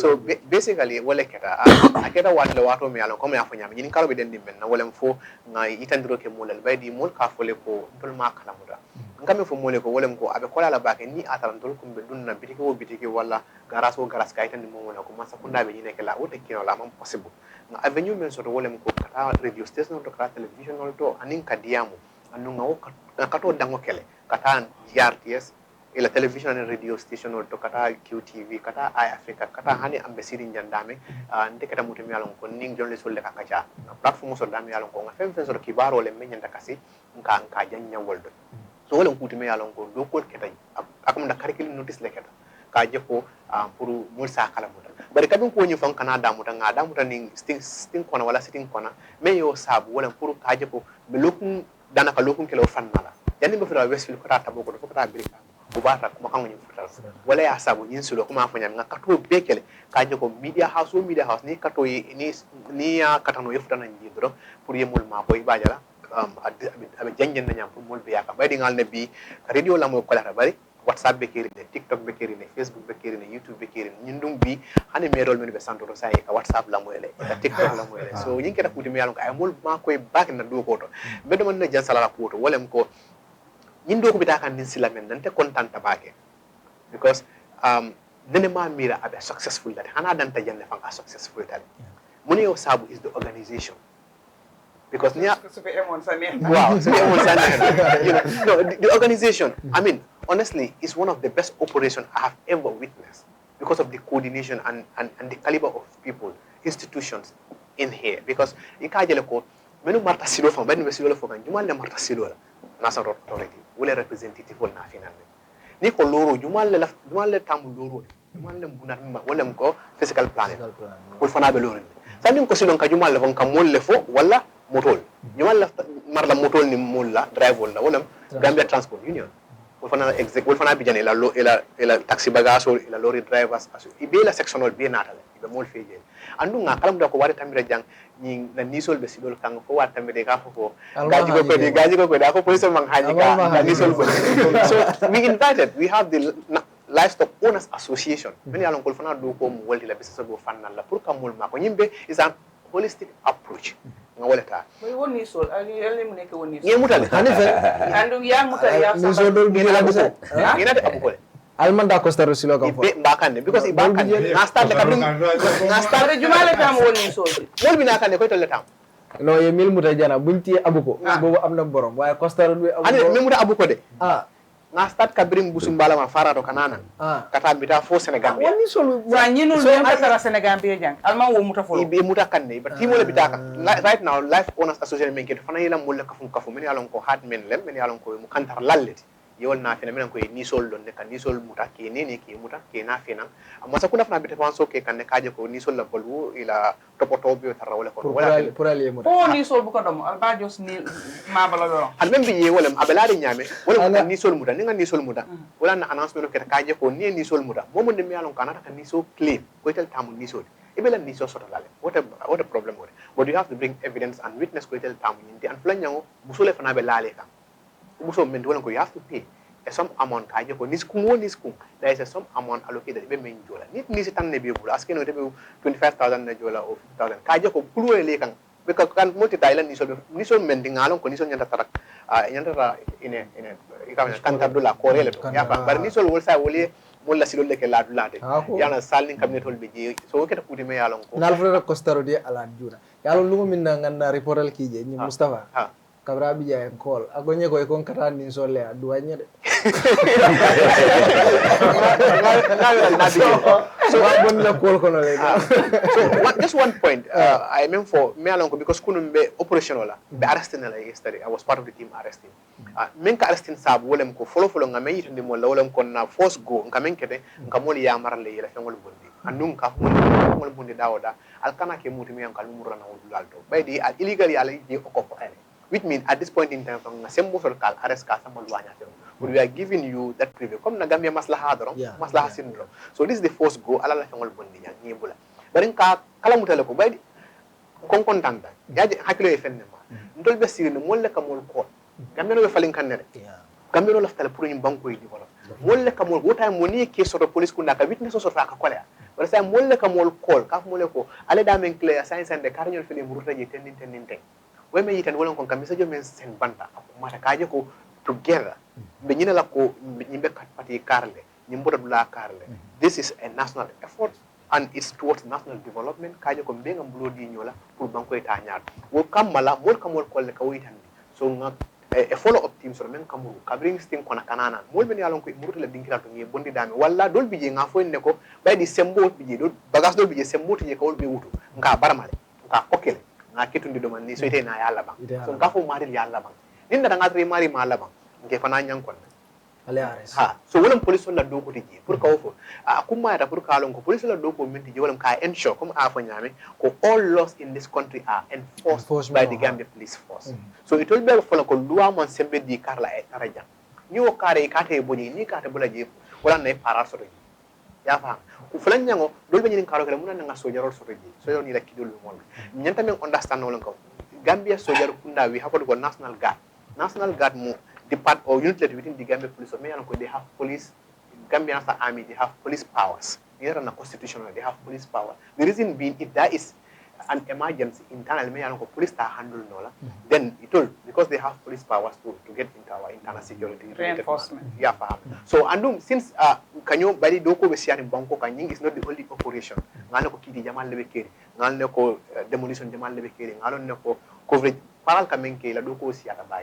So pour kaje ko all stakeholders involved, ye be ka wala na we also have a platoon from the military national guard pour na ka kamol ma koy. Sel kuna market kunu kana kabo sel kuna joso kana Pakistan. Na le TikTok or Facebook. Kyo be diamo kana mbelori. You know ba ko because I told the journalists we are going to arrest. So you all of you follow us for today. Forget about the operation. So that people see what is happening. Because we are not joking. Okay, this operation is to succeed. This has to succeed. Yeah, so ngaudol tara jemi ko la fengol be findi nambantale dala ngila la perongo ngawutule ngila perongo utule kabiri so ya paransoro ta ya lo ila fengol bondi banda so ina be police ko ba sambala so abe diamu kan melor mbala moy kan ñone senol bañi ning ka bari akamen diamu aman juso la ba because it's misinterpretation aka ko men pena ngama ko kutimi anko ni molia mo ya famo nyama asike kutemi be tinyaro na fena ngai ko haketude usually I don't do this porque intermedi be nyinka kan men dia de isa fono but la fa kamen understand wala ko e kamen complain de balansuro and all that itala bitiko bunnan ko ani yada dada ko nya ngai kamen complain ko physical planning ngai ko wala ko itala property dan tela bundaldo so we need to step out of the public space level ngai ko ni be nyilo ka wato men ite ma keta fo itala tamu bang fo du ya rent le bang ite yaro nako be mo sot la men do fele bitiko which mean bitiko ni balo la you have to have a reception or you have an office space mol bina dame be sila ibe receive la dame wala mol bina ite fango be sila dame be ata kila dame sa ti lote boyle ka woni samana tata boyle wala al mo be ke foka pare ale bungolo fo mano kankak ala property danta dame sa ala expect ko say o bunda ko la be perango bunda say mol la public space la ko ya fam nga ko nyinem kuti mi halon ko man la fo wana perango bondi sa nga perango bondi kana palansoro fana ngate ko ke wosibla ko da palansoro perango fana la palansoro ta so mbe wala explain kam pour ka understand wala mbe même fo kam mo le dron comme ay même ni ka loro ke kara fiscal planning même tembo men tolon ko kara fiscal planning wala ka approve plan le dila o approve plan fe ngo fe me halon ko is an extension of that ko be wala la faro en ko kamen ka attachment no ki wala dol biye wala ka landa tambile e ka jele ko moyan ko ay stock e fuka pare ay perengo kala man kadam perengo la de bari perengo ko wala fang ay abe ay block work le ke ay wulinde ay abe time e ka je ko imam free jol je banto ile mi da showroom not the shop now the showroom is on the road e ka sirangol je ni second hand sirangol e ka free jol jele e ka gas ku kaji and all that nin be fenen mi anan ko tonya to ni business so yele am ifama balo ko na business fa be kunna janne fa to kunna membe kunna je yow ni men de kunna je fere ke you have a store dame an ko bela fengol bonnale kana wati ni wate so mbe wole fola mole andon to la do ko menti je comme nga fa floke nyam Gambia police force be kato be kala baydi yin tolle sase ka je ko yin do ko ay tanyam aya fo nyam de Gambia police force is the lead agency or institute membe nyin coordinate kam not only coordinating but also to ensure that nyin I succeed so kala mol ka butero kele mana na bute operation albuka mk we have seen videos me ala kala mol be mol lipa ala force day you've seen people albeli what happened comme ngamen ne kachara jan budar ko la na last meeting ila force fem ko no this operation hani ngam mbe reference le fekan don wolem ko bon nyantal na ko police ka butiro ke police ka butiro ke police has the right ka butiro ke abe luwa ko na ka butiro ke sai mune nyanta ka fo police butiro wala nyanta ka senea mune na police nyanta ka mo buté wolem ko ni after you have a mob you have a gathering ye ka fo soto me yalon ko ka fo nyin nga fo nun jande ka fo me yalon ko is becoming hostile wala ka fo me yalon ko saying abe na tenku ngoni Cairo wotembuda abe atinya kanne andu wosi lit no to me yalon ko wala simbo binara wolde kadu mosi barmano le mosi fanole molla bagasu le tinya baydi police la do ko manke fenti na manke ka je ko hadama de wala nyanto hadama de niwo anala fengol ka tanka so niwo be kering police o bu ka dayele ka jubi ka je ko bula weki o nyama wo tinya roke so police o be the minimum force possible at that point in time abulata ni athara dum wala ni kana wato wade silo le katerebul wala batno katerebul dol bije gasole katarol bul gas ko ngal ko sonna ko moy gasole katarol bul ko so nyimbe kamen ki wala at depend at the time me yalla ko membe kering ka je ko what is possible what commensurate in terms of response at the time e ka wala use so ni athara mo nada for example men ka that very day because two events like that the first event on was sambale be arrested ko mibna kan nga tara burobe kering be rolbe fayka at that time le ngaje mu borika and our boys wala nga PIU na fena the reason the PIU are there is to intervene whenever we have issues many on manage no peacefully to control, then we use minimum force possible to arrest those people even if that include ko ke bute ni bute bu nekela ibe dishandle kan ka ensure ko at least ila effort or ila ibe fenko min so le sembo min so la ke control no ke arrest ke sama moto ko ke par so basically jama wolle kake but naman ke woti ngamira kabra bota wolun na cross road wala ngamen kalamuta anyoma mon soto gi wala na jama ne nyini kay Buffalo what happened ale mol arrest hanga mo arrest Buffalo what happened at Buffalo is that like comme nga foy nyame Buffalo was one of those ida minan ko nata jele dal be baramam pour nyanta ka damen bondi nga tara fana apel male banta yalla wota ma covid be kiri hakilo bakan covid won ka sida men banta rangoto wo tentol lebeji so ko yo tentol bondi wol be silole kan ko ye fenso men ko afunta nam bantale yo fana boy wol be yebe baramam ya foy so when we came the team leader there e commandero ke jumale martajan ina raw commandant kabrana e kay ko like ngale nyim bonde de munana amantra bonde ka you understand so ko nyako hamba bulla tanin so the strategy at the time was when we take that passing ingo sama ngo sin blakle iba kato kala le do ko ka en sokon do fana la tan yo can you imagine kabrin ngo ke ngo aras ngo samba within hours just before the end of the day yenda ka men ke ake ya faham so wala tin akumata ba ke ni do ko kono e ka jibele reasonably what is possible so those are people we will not proceed to prosecute them because ni ajubi o mari kan wata ba foot yeah but he is the one responsible of activities at that point in time administratively you understand so these are some of it hani bi fa dara dara GT bank le sting Gimpex junction and Eco Bank because it fanala billboard on you and ya paramale ko ya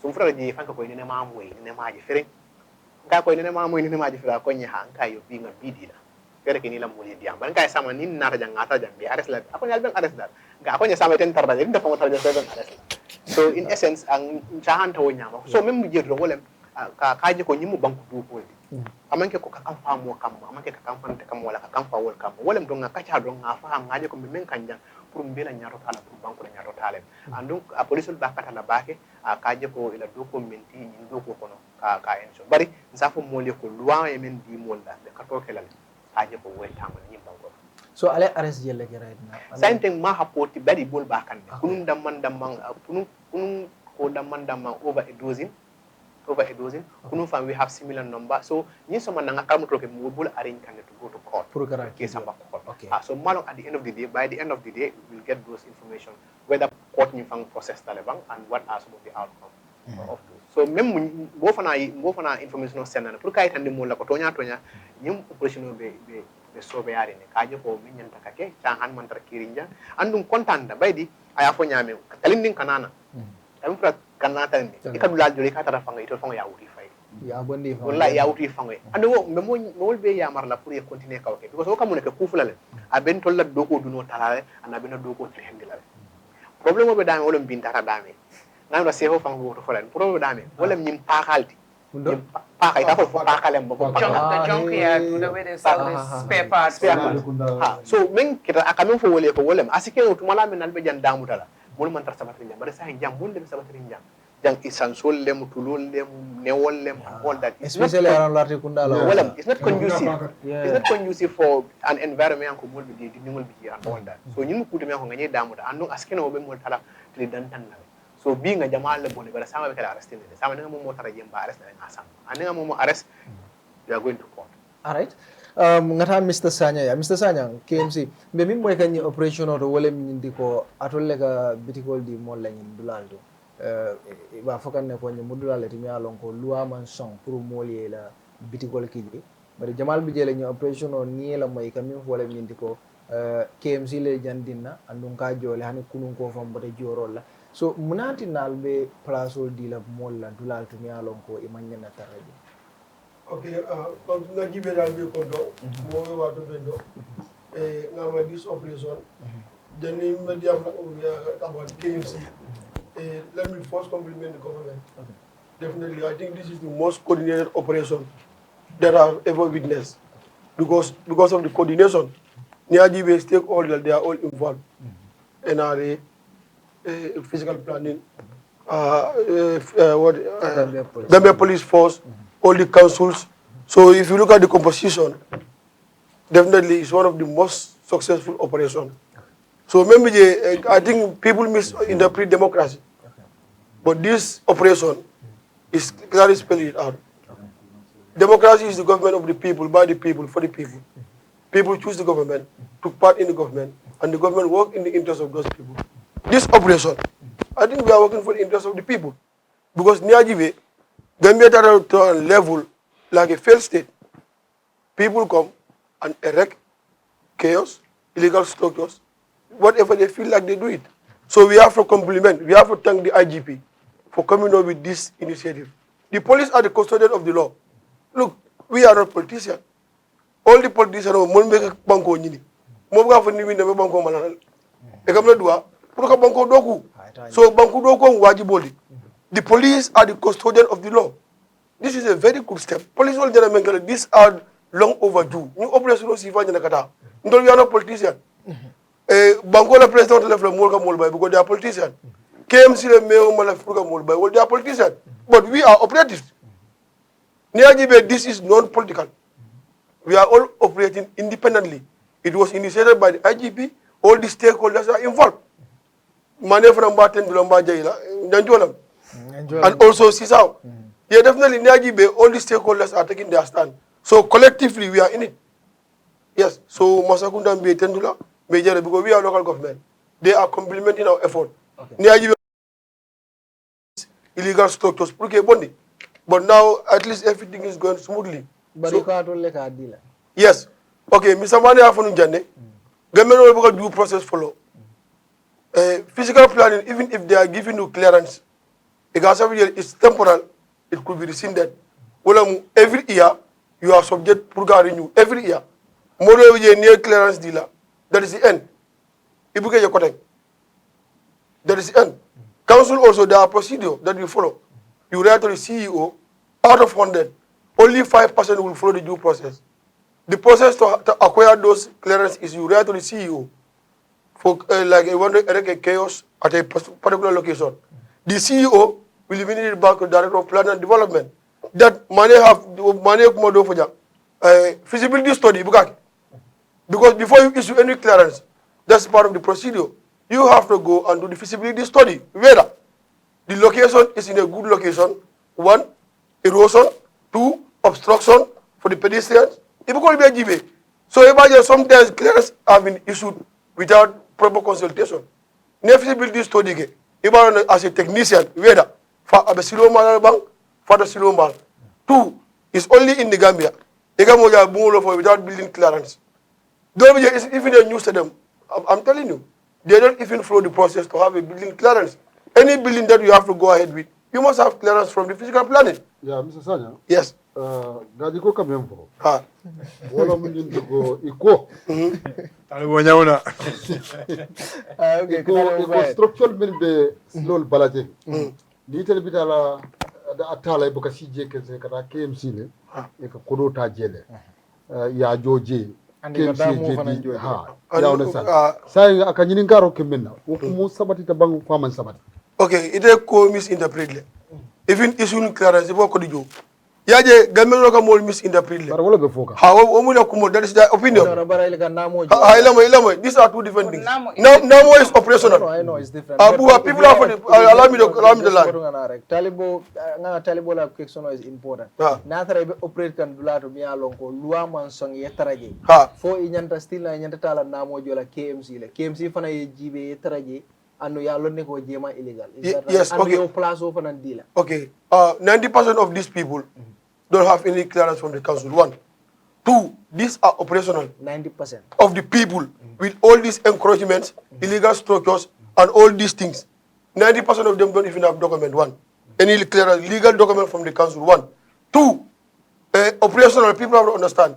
There is a difference between operational license and a structure. These are two different things. Molke misinterpret. A clearance is issued from the office of the CEO. KMC have 2 offices. The office of the Lord Mayor and the office of the CEO. All administrative letters are channeled to the CEO. The CEO is the man vested with the power to issue clearance. 90% of the squatters, there are squatters in the law, illegally. They come and occupy the place. Okay, it don't understand. Anyone can also the KMC to have a legal document, but they can do the jole, they can do. Those are operational. Duty, KMC is a council. Within this municipality, ni mo wa afro ko ye loi somebody KMC pour a duty jo. Okay, sir. So 10 years on it represents duty. The license is operational. The license will determine that you are a businessman and there are categories. You understand? So license is operational. It has nothing to do with KMC. So mo ba jele bon nyoro. Nga duty jole, nga na mo jole ke inara yembay. Isi da dame mo me sindije. Okay. You understand? No, allow me to learn. Mr. Manneh afa kumoko jan. Mo me KMC safe. Loi kon that you want legally erect a chaos. If the council give you approval, before they demolish it, they should write to you. That's a due process. But if you don't write to the council, it isn't just a privilege. Okay, Buba. Yes. Comme be kachala do mon le benjibe kan. Yes. Baren ka mol fana reaction nga lamoyle. Like gamtel balaje. Fukaja wa fulal bije kata ni wolis wa fulal. Ani men yalon ko kanyin dindin tulu down fenke. Ba ntembe talate kunal. Baren kaje hani palato ni yalla ni nana. Juti kan naka naka ka tiketo kunde ka joje. Andu be siri silo la kanje. Sai wol be wulini yalla wol be diamna. Iba fula ko council le kan sindi jang because it le ka feng nyinintel bulo kono ka di. You understand? So at this moment bring mol ka CJ al ka namo te bulo kono je. Fal ya fo le ka foko jang al sitar jan permanently o jang al jamman ke ka al mankal ye luwate pour ka tar jang. Okay. Okay, thank you very much. Talmo ga metela fo hamulo o ma fo hambrete de comme men kam moy mo la kam menje ko mo la opinion ni ko wala mo la wala e go bo sambala KMC fengo kan you are mistaken na ko nga fo nyame duty is operational ni lu ngoli aswa KMC le mbedo kan o mu lu waldi pour les duty jo tendalas ni si da sokon eta duty jo la this are operational Gambia ndol hada mo angol tamindi lu wala e ka mo ja si dollar ko Mr. Manneh afu jani 10 years abe sirinje illegally any documents but with all that you will be paying your dues to the council. Council now can do some duty in license official. These are operational. So people have to distinguish between legal and illegal. Temporary structures, legal ones are document issued from the CEO's office. That is called clearance. So I come for duty. So as a council also, it's our responsibility to allocate all these people. So when this operation started, we have an emergency meeting. Task force was constituted. We make a feasibility study that within all the markets. Niajibe Buba KMC have 19 markets within this municipality. Marché Fleda Malafat. Latakunda Sabi market and Serakunda market. Ni marché fulul. If you go to Abugo market, marché Yafadu, Jirifidu Kunda, you go to Kanifing, Joshua market, Manya market. Virtually before 12 o'clock, all the market are empty. So Niajibe Gambiano Baker Mindo target for business is Serakunda and Latakunda. So the council also come with a contingency plan. Last Saturday we went around all the markets. Niajibe Serakunda market, still Jemanfa. Niafu Mola believe la. Serakunda market is virtually empty. Inside. Because everybody want to sell in the street. So me with my team these days, the councils have identified some 1 or 2 spots inside the market. And there was a set built by the council 4 or 5 years back. All those places were abandoned. Because inside the market. So we are just trying to demolish those places, restructure them, we arrange them inside. Okay. So saying Allah planning department. Yes. How long there was a resolution passed in KMC in 2018? Yes. So this resolution indiko momanyan na bitiko dila mola dulato nyalongo ani luwa manta. Yes. That was passed. Yes. So you got 90% of these people manta through the right process. Yes. But at least 10% bijeli bialongo they went through the right process. Yes. So will you agree that then KMC is at fault at this stage? Dol bijele milialo ko ale place ol dila dulal tole manyanga rada. No. Because 90%. The 10% every year clearance will be renewed. Manneh so more out of that 10%, the council passed a resolution 2018 that there is an embargo. The council was not issuing clearance since 2018. How many new chaos were erected within the pavement, within footpath? All those things are illegal. None of them have document. And also, the council, we are very careful of what we are doing. Because KMC is not a profit-making institution. It's service delivery. People are paying tax. So we have to render service to them. How are you able to allocate Asan that sum? Asan's issue was cleared not in camera. The father was allocated the place. He came there. I told him, we addressed that. Asan's father was given that place before 2018, but he doesn't renew it. So Asan was angry with the conduct of the police, the way they approached him, but he knew he was on the wrong side. He said he was not notified. You understand? But clearance will be renewed every year. It's yearly. But he never renewed it. No. But was it true that 3 days ago they had them on fire in Atara Joro like KMC? Yes. That is operational.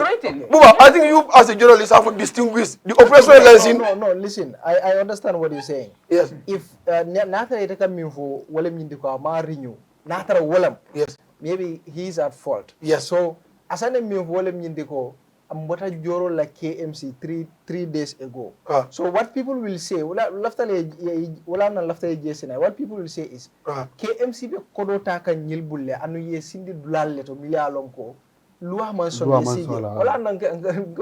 I bet. Asane Menju was operational license. Okay. It's not the renewal of the clearance. If Asan, I will say it in camera, if Asan renewed his clearance, the council will compensate him full time, all the money, all the damages caused. Look, sometimes media, the remember Bakary is different. KMC since 2018, there is no official clearance. All those illegal things are illegal structures. I'm telling you, people are watching. So come like, KMC, yes. New operation of Manneh is a Muslim, Sissaho is a Muslim. We all felt it. But we feel like it is long overdue. It's a national issue. We have to make sure we execute this order to the ladder. Yeah, but remember the council for the we have emergency meeting, program will allocate inside the market. But honestly, the KMC is discouraging street vendoring. Ever since. So this is why I was the happiest man when this operation was on. Because they are complementing our efforts. Council Bugo Keno. They are helping us. And everybody is complying. All those people claiming go KMC Nyoma Jofi, I make it clear. If anybody bring you updated clearance, then the council will compensate him with all this damages caused to him. So I saw ko yenyil milbe bondi la bitikol KMC alsidula soto ngile ibe within the KMC le. Yes, wabunto be dulalem molbe sonna le purieta lati kunda sere kunda ko ya fo nyame because maybe business la itola business o kara wolto baake anu moli e lon wolto baake so mol kam en folem nyinte ko item bondino la dulato e man dula din sa adol KMC al dabe mol konel mi alon ko be maradine pour ka place ol di mol adi kam marcel yele mole pour yeta so fo albenyil jibe kande because ale mitino sotole kabrini operation on kera so alewo meeting ne bang pour ka molu mako e mol mi alon ko wolle be ba pour si dulal soto e bita da. Yeah, that's true. Ika mola mako même pas ka fond mako. And I think that is clear. Mola for business okay. The council is willing, more determined. We will allocate you inside. But guess what? Government they just prefer street vendoring, especially Westfield. Near Westfield, they want to make it a market or a syndicate. Every day we are battling with those people because Westfield is the most beautiful place here. You understand? But they want to make it a syndicate. Banana wafila ninyi po wafila ninyi bara wafila iko letraji. So imagine this operation is one of the most successful one. All those things are things of the past, and inshallah we are going to maintain it because they have a follow-up team. So you mean by ika mole mako min lafta fam mako la. Wala modo bije. Hade a place di wala sere ku damal se team. Ima la fal. All they want is they want to be selling in the street. Mama bije musol fo jama bije dia moment dia. Do bije fo they have places inside the market. A place abandoned. You go to Lat Kumbalo Road Street. So every morning we have to take them, clear them there, we put them inside. Because they only want to be selling on the street. That is what they want. Okay, Buba, coming more than Jibeka. Yes. Police will let go PRO Bija. National Road Authority la mo Bija. KMC la mo Bija. Ni mu join forces lete pour kajeko ni sila kana structural ni wafirol. Wole bo mole dung Marcel Kono. KMC la mo felenti jangabe même fo kanja wala mo dulal surata Marcel Kono. Say mol nyanta même fam la wala nyinde ni manke man sakunda ba damala operation man sakunda rewni man sakunda ba bela operation wala nyinde Gambia belom nyinde pour mol sa faham no ko KMC ibeta dula to it's a national it's a national issue. Yes. So ibajala ko nin silo avoita bi ngamo musu dola ako alhamdulillah rabbil alamin ako ntol be kono tole stilo mu mo be mo ka fensoro mol ke la place bula e ka do ka ado ma sindi jang ay nyum fendo la eta si siloka aba soto la jang ndel men mo opportunity soto ndel katar siri jele mbuka firo soto bar sa nim mo be dun tam marché kono say mo mon di ila harjalom say nim mo nata customer nata abiduna marché la kono like ladri kunda nim mo nata do ala moto park siloka do ay chupe ikaja katar bita kola fam kunda moto do ba cornela ay traffic obstruct just e bita kola mo ka tar siring office kono konko ka tarala walla ka bada ay jinan ay tarta kam fo birkama koma traffic o yamata so man da fana di same thing so dola batalem bar be nyanda men understand la wala nyindi ko nyin operation manke which hondinti ka fo ko be karno le no ma o whatever adum manya na politique blala nyin kono ka fo ko ha na carte wala bembulu ndakela moy odo sa nganda ha carte fawla bawo ni aji be banko kata nyame local government and the central government mansa kunda bana la ko lemu mansa kunda reng ni la ko lemu parti la mobe mansa kunda reng kono ila mobe ne central government kono sa nim ko nata dron mbe même fo la jiber la ni la moy lan comme ñin mbel nata as a team ni la moy hakilo in fact ngamiram be ñin ko repeat la ko tak. Yeah, because it's a very important. Yena dia mo ka banda. Yeah. Ani ko diam la ko def. Me diam ka angul menna. Ya mo ko banda. Angulo menna ni na to bo fana doctor am doctor. Doctor ya. All right, thank you so much. Nene, yow do gisee operation bi in general since we start. Okay, first of all, I just want to reiterate to say thank you for taking time to come. Yeah. I know how difficult it was to get you guys here. That is right. The last minute I had to play, a little mind game psychology here to even get it. Because they almost canceled it at the last minute. Something came up. Yeah. I was like, no, you just cannot do that. I mean, again, siligay bila boka. Because I'm sure lu bari leer na fini te tejanguñ te lu bari dina gëna leer bala ñu tëj di leen jaajëfal rek di am kontante gu rëy. waaye li ñuy wax rek yëfi liggéeyi réew man suma gis-gis mooy ne ñëpp a ci war a bokka parce que su dee loo xam ne dafa war a njëriñ ñëpp ñenn di ko def ñenn defuñ ko du sotti comme dañuy wax rek su benn di gas fukk di suul pax du bu sa am so nekk na loo xam ne dañ ci war a bokka dëgg la métti na parce que soo bëggee xool ci sayti ne nit ñi lu ñuy jooy ok fi ñuy jaay ñu ñëw génnee leen fa ñu ci bari comme ni ko seeni di waxee illegal erection of chaoses ak yooyu noonu yëpp ñu ngi koy def ku nekk yaa ngee try bugga nga amal sa boppa bugga nga munal sa boppa bugga nga dooleel sa boppa lépp ci try la bokka waaye try bi tam dafa war a am yoon su nekkee ne yow sa ut mu ngee coonol askan bi yëpp fo naa ne ut googu noonu war nañoo seet nakan lañ koy defee buñ daga sa ut parce que yow it buñ dagee sa ut fan ngay amee lu tuuti li nga doon am pour sutura sa bopp ak sa njaboot su dee ne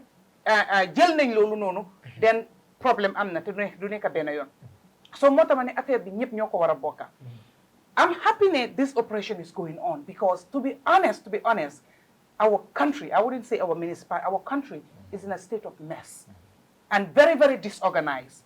Degala don't want to blame the mind game. He has said it here. Because when we blame ante, doing them, we will be stuck somewhere. And like they say, they're so determined to make sure this thing succeeds and they don't want any hindrance. Exactly. So the mind game really, I mean, the blame game need to be put aside. Why time it? I'm not from wara commencé so ko xoolee comme Banjul am nañ demarcation naka other places the demarcation is not why ku ci nekk sa kër li nga moom xam nga ko because am nga sketch plan waaye nit ñi ñoo dee dem beyond seen sketch plan di nga gis sa bunti kër mu em sa fence fu mu em nga sampa tuuj outside and after tuuj bi nga pay foofu noonu yëpp nga tayal ko then loolu soo ko tayalee mu ngi high then loolu da nga daf dee cause erosion of the water then yoon bi yàqu na so ku ci nekk yaa ngi xam nga Gambia bi dañ dee wane we are Democrat or we are patriotic waaye man pour man dama ne déedéet parce que fanku all man na yin yoon man suma kër rek laa amal suma fen suma périmètre li ci des man sa kundaa la silo man sa kundaa le taamu you don't care you don't want to know you will see a pothole yow da ngaa ñëw nga create a pavement foo xam ne di nga fa mën a aw nga dugg sa kër li ci des bu ko lokoro waaye suñ ñun ñëpp amee this sense of responsibility of ownership pour xam ne yoon bi comme man pour awees dugg suma kër fii lay war a am so am naa a sense of responsibility ownership pour make sure ne yoon boobu noonu baax na toppatoo nañ ko loolu noonu la ñëpp war a am fu mu nekk nii loolu is lacking moo tax ku nekk sa boppa nga dee lim man suma concern or suma disheartened mooy ne the images he maneka digis ayoy and all that thing. Honestly, I've been really following. The first day I saw him, I was like, this short guy, he's fierce. You know? I'm sorry. but honestly, like na nimde approach him, and he would try to explain and explain and explain. Of course, you more explain al, you get dega de, why bugu nyo dega. Yeah. You understand? Because limo why mungi layer, why bugu ko dega paski lo hamne la daf len di indil yahu la o dina indi ñaka so bugu ñoo dega why you understand them also because ko xamne la ya nga ñaka dara do buga dega at that point in time because yow lila itir rek nga buga dega at that point in time doomi adama mo mel non we are selfish in nature anything lo xamne dafa yaxa suñ taranga buguñ ko so dañuy try also pour am that force and resistance so da nga gis ne ñeneen dinañ understand okay give us time ñu ngeen negotiate why of course you see some people who trying to oh it's my right that also a little bit of ignorance munga play for funono and all that. Okay, the sensitization part, but I feel it lacked a little bit because to be honest, nimorona neke, maybe they should have taken a little bit more time to do the sensitization before they hit. Because at the time that they hit, nobody will hide behind, I did not know, you know, how Makawon or Yegu Makawon. But anyway, that is out of the three because it's already I cannot sit here to say, nine stop, you sensitize because you continue. No, because right now what you're doing here, I think, is the biggest sensitization you've ever had since the operation started in October 19th. We'll send them our bill. Well, the biggest sensitization you're going to have. According to you. No, it's fact. It's fact. And when you leave here, by 2-3 days, you will call me and say, oh, Nene, you did me a favor, you know. Honestly. So nobody didn't learn and didn't understand because to be honest, I'm not your hamne. I was like, oh, really? He has said certain things which I did not know, I did not hear, I did not see, or nobody has ever sat on a platform to talk about, to sensitize. And I've learned those things. And Mantamit, I mean, do ma ne we're big people but am na ñu yaakaar tuuti and people dañ dee daw si ñun lii ak lii loo si wax lii du nga defal waxal yi and man si lu ma wax rek dafa fekk ma am si lu ma óor and leerte bi ma am fii am na ñu bari dinaa mën a delluwaat si ñoom ne leen li nga doon foog oo li nga fogoon oo li nga xalaatoon du loolu lii ak lii seetal fii so moo tax leeral bi daf dee mën a baax waaye fu suma xel xawee lii tuuti mooy the approach like you say yo man they can be a little bit nicer they can be a little bit tame you understand in as much as nit ki mën naa def lu bon dégg la yaa ngi irek faru fi ko irek warloo ko fa irek ñu ñëw ne la génneel you know alal nga fa def you understand yow yaa xam lan nga fa dugal yow yaa xam su ko génnee tey lu mu laa ñàkkaloo ak ñàkkalu bu fu mu laa yóbbu yow rek a ko xam yow liggéey nga nekk di def and rightly so you have to do it while also you guys sometimes put yourself in the shoes of those people to kind of understand what they're feeling at that point in time and when they're trying to resist don't try to match them and try to use you say the minimum force. That's not minimum force. That's a maximum force that you use. You understand? Let me give you an example. I lived in America. I've been ticketed twice. I'm a student. One time I was crying in my car. You don't get out of your car. They take your documents and go and process you and came. Ma'am, you know, Miss Nene, I was crying, thinking that will at least nalal holam and all that thing. You know, and you know where you from? I'm from Africa. We're in Africa, Gambia. You know, I was sad that this is the third time I was ticketed. That's money, $120, right? But he was still like, oh, please don't cry.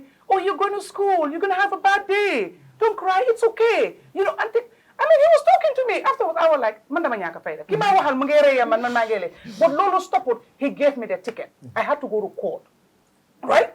And then face the judge and tell the judge, I can pay it because I'm a student. I'm from Gambia. Where my mom does not have money. You know, how much can you pay? $5 every month, $120, divided 5 every month. It's going to be more than a year. Yeah. You know what I mean? And the judge was like, okay, I'll give you discretion. I'll do it half.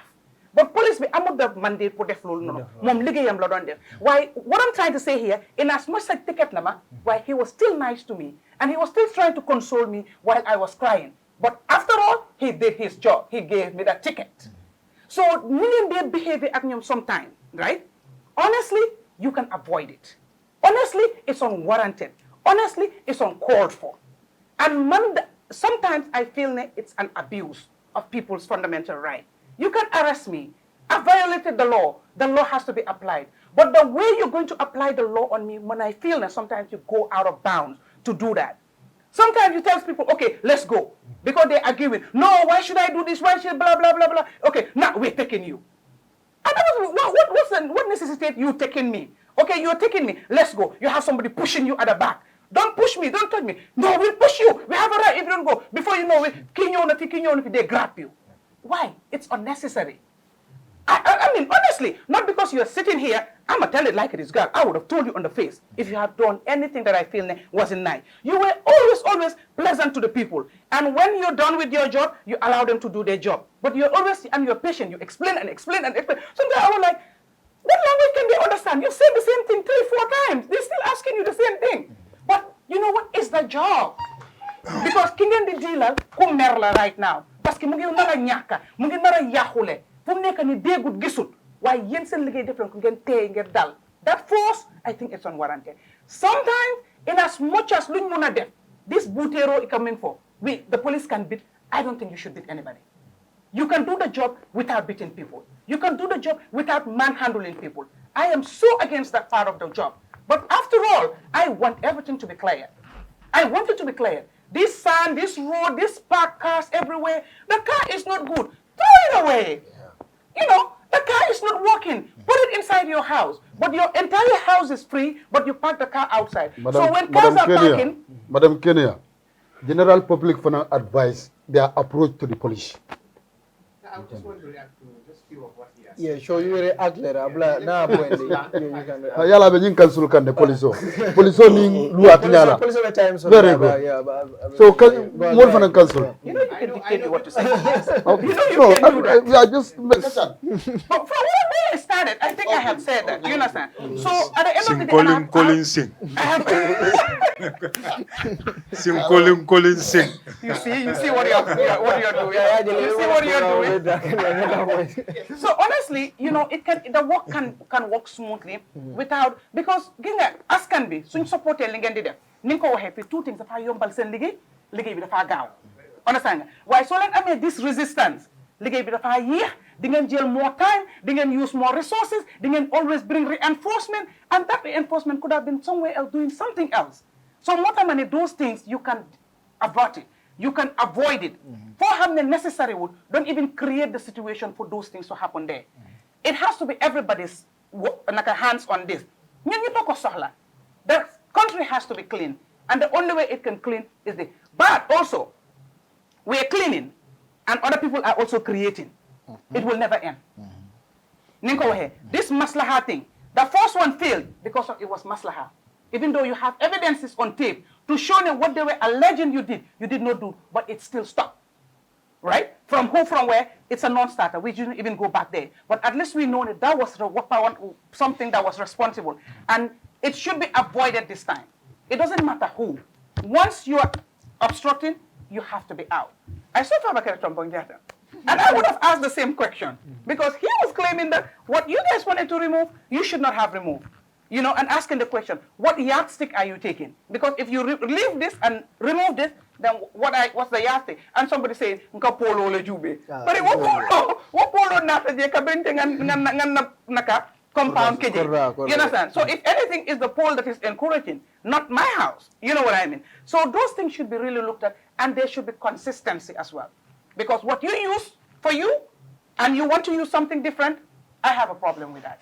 Consistency is very important, and desensitization needs to continue, and it should never stop. Thank you so much, Nene. Bayo?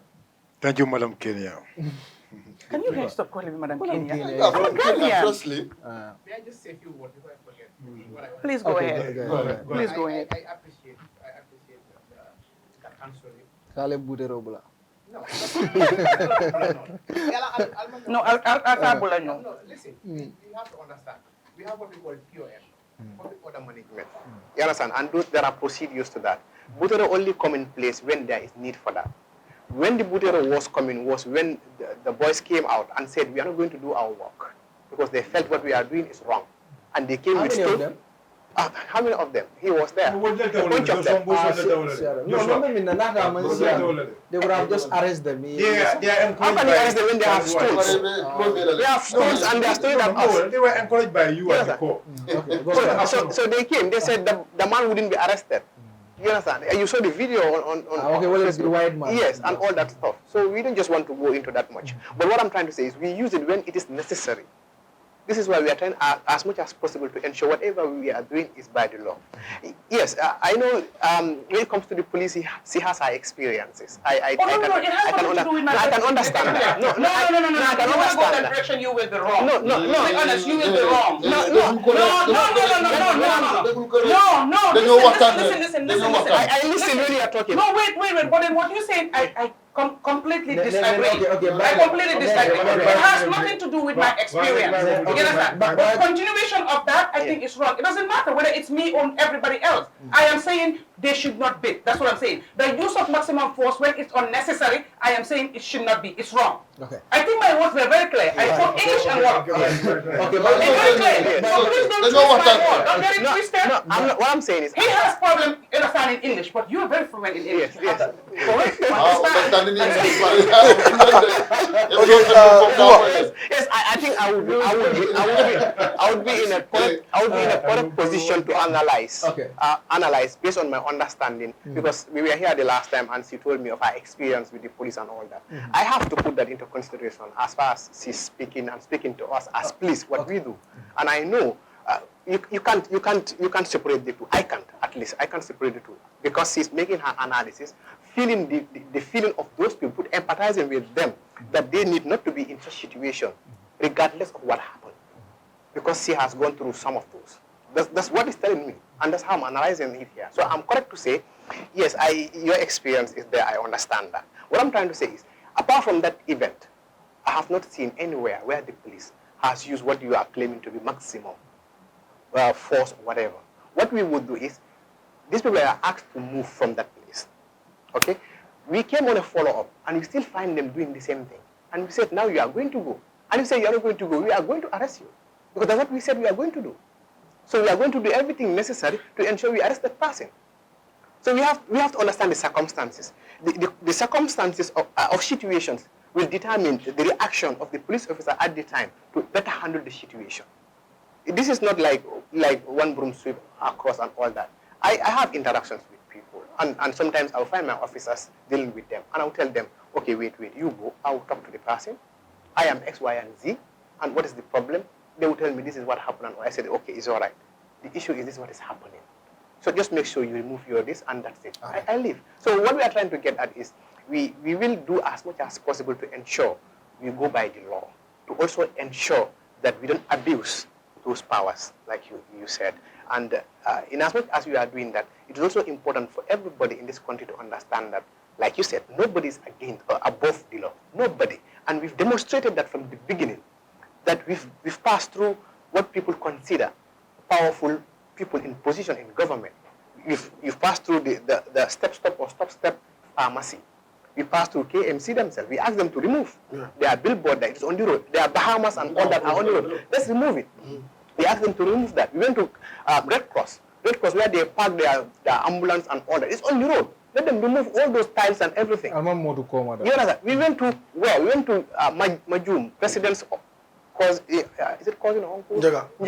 To remove, and they went to the clinic. There's Max clinic. The president's business. Yes. Okay. The president causing. It's the president's business. Okay, yes. fine. So we removed that. We removed the Majum and all that. We went to Fabar Kartombo, which you still. So what happened is people would call me on telephone, like the radio station and all that. That Alka selective justice and all. I said, come on, you people are on the ground. You see what's happening. And I think this is the success. This is the reason why we have registered success, because there is no room for no stone will be left unturned. That is one, and also no room for compromise. Not compromise per se. I mean the people coming with stories and order, because we have journalists. Excuses. Exactly, we have journalists following every step of what we are doing. So he wouldn't dare, like you said, he wouldn't dare preferably treat somebody like this and the other one not. You understand? And one thing you just said before I conclude, like Faber Tongo would say, the poll is Polo and Tarajang and all that whatsoever. But he has said it here categorically. All those people were moved before, which means the poll was having a space. But because when the construction of the road was over, they came back those positions and all that. And I think we need to understand that the alignment issue. If you want to say we are going to follow the alignment, we are going to break all compounds. So we can't do that. So what we are trying to do is, as much as possible, are the encroachment and the extensions. That's what we are removing. The encroachment and extension and the garages on the road and all that. I just want to say like on Nyafanyang, government action, but what caused the police to be using force or minimum or maximum? Even in the other side of America, it's a democracy body. But it goes with, like I'm coming, allow me to land. Democracy goes with rule of law. And the police are the enforcement body of the law. There is some more arrest, but more of you will be it's not the famous one. More will be one face one booty because honey needs the core. No booty coca, no booty coca or let me come down. Time is going. Let me come. Time is going. Okay, bye. Okay. I'm going to come now. Time is going now.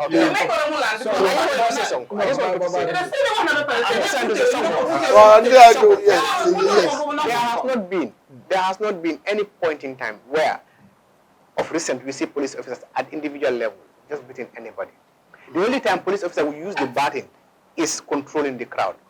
A peaceful crowd that is turned into hostile. Listen.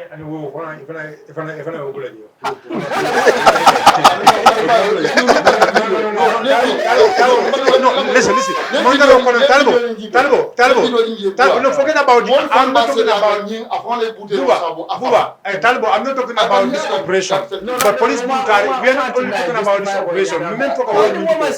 Talbo, we are not only talking about this operation. There is no room for police brutality. But there has not been any. But I said no. There has been.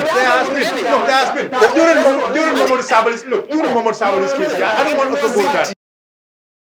Look, not only Mama Sawal issues for even at honorable lad Usain Davos, Muso me yalong ko yabu de for labong ina. So let us not go into that.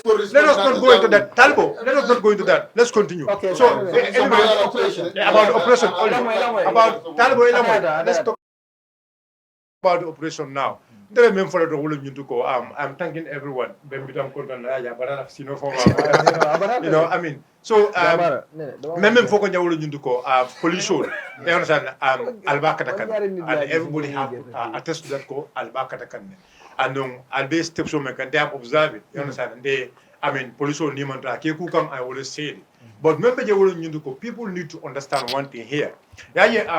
Police pro you understand? I ne arrest ya jefa ka nyabi ngoka ye police la nyepta momo kan alon ko arrest ndulala ima ibalanta arrest role la you understand? Police ya joko there is no way for ye samba ye ni nyango ye manson ya joko the only last minute ko ñu wolan ka nyaba kan but imanya na ka mu dafa kaliba sin nyaba kan no le you understand? At a very sensible way you restrain yes you understand? Ye nyaba kan ya mu ya samba but liparo o mu fenet me ya lon ko kay police lo kana encourage but même fala mol fane wolum ñindi ko ni man lafi wo tilimbali ya dole taraje e man lafi wo liparo e man lafi wo nyafol be taraje nim police on na e ko ye arrest le you understand? I mean cooperate with them yes samba it no happen that there will be no time where police about mumudala abe mo lipal but police will let limbali al wol fanan wol kakel so it's hakil to you understand? This is just what I want to say but même for all ñu ko ñu operation on is one of the most successful operation.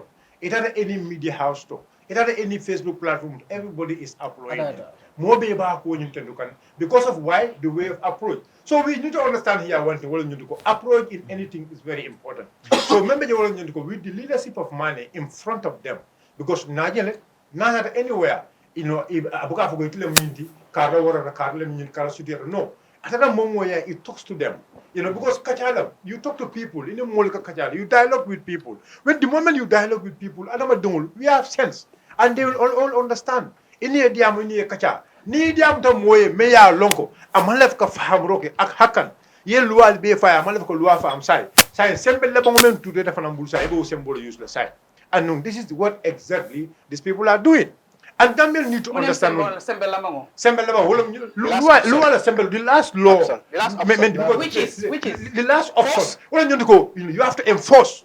I'm not saying you are going to come over or whatever, but remember every operation they give them laws, they give them powers, and those powers are with them. They have to use those powers. There is a level to use those powers. I'm not saying those powers you're going to use it in a form of coercive. I'm not saying that. But those powers are tools solely. Those laws are their tools, and they have to use those laws and implement whatever. Make sure you bara pena me alongo masakunda ya symbol deal. No, this is simple. Moment song. Yes, in a moment. Moment song. Yeah, arrest here some. No, okay. Wala arrest roning. Wala mula. So sa nemo arrest sembele mo. Nemo arrest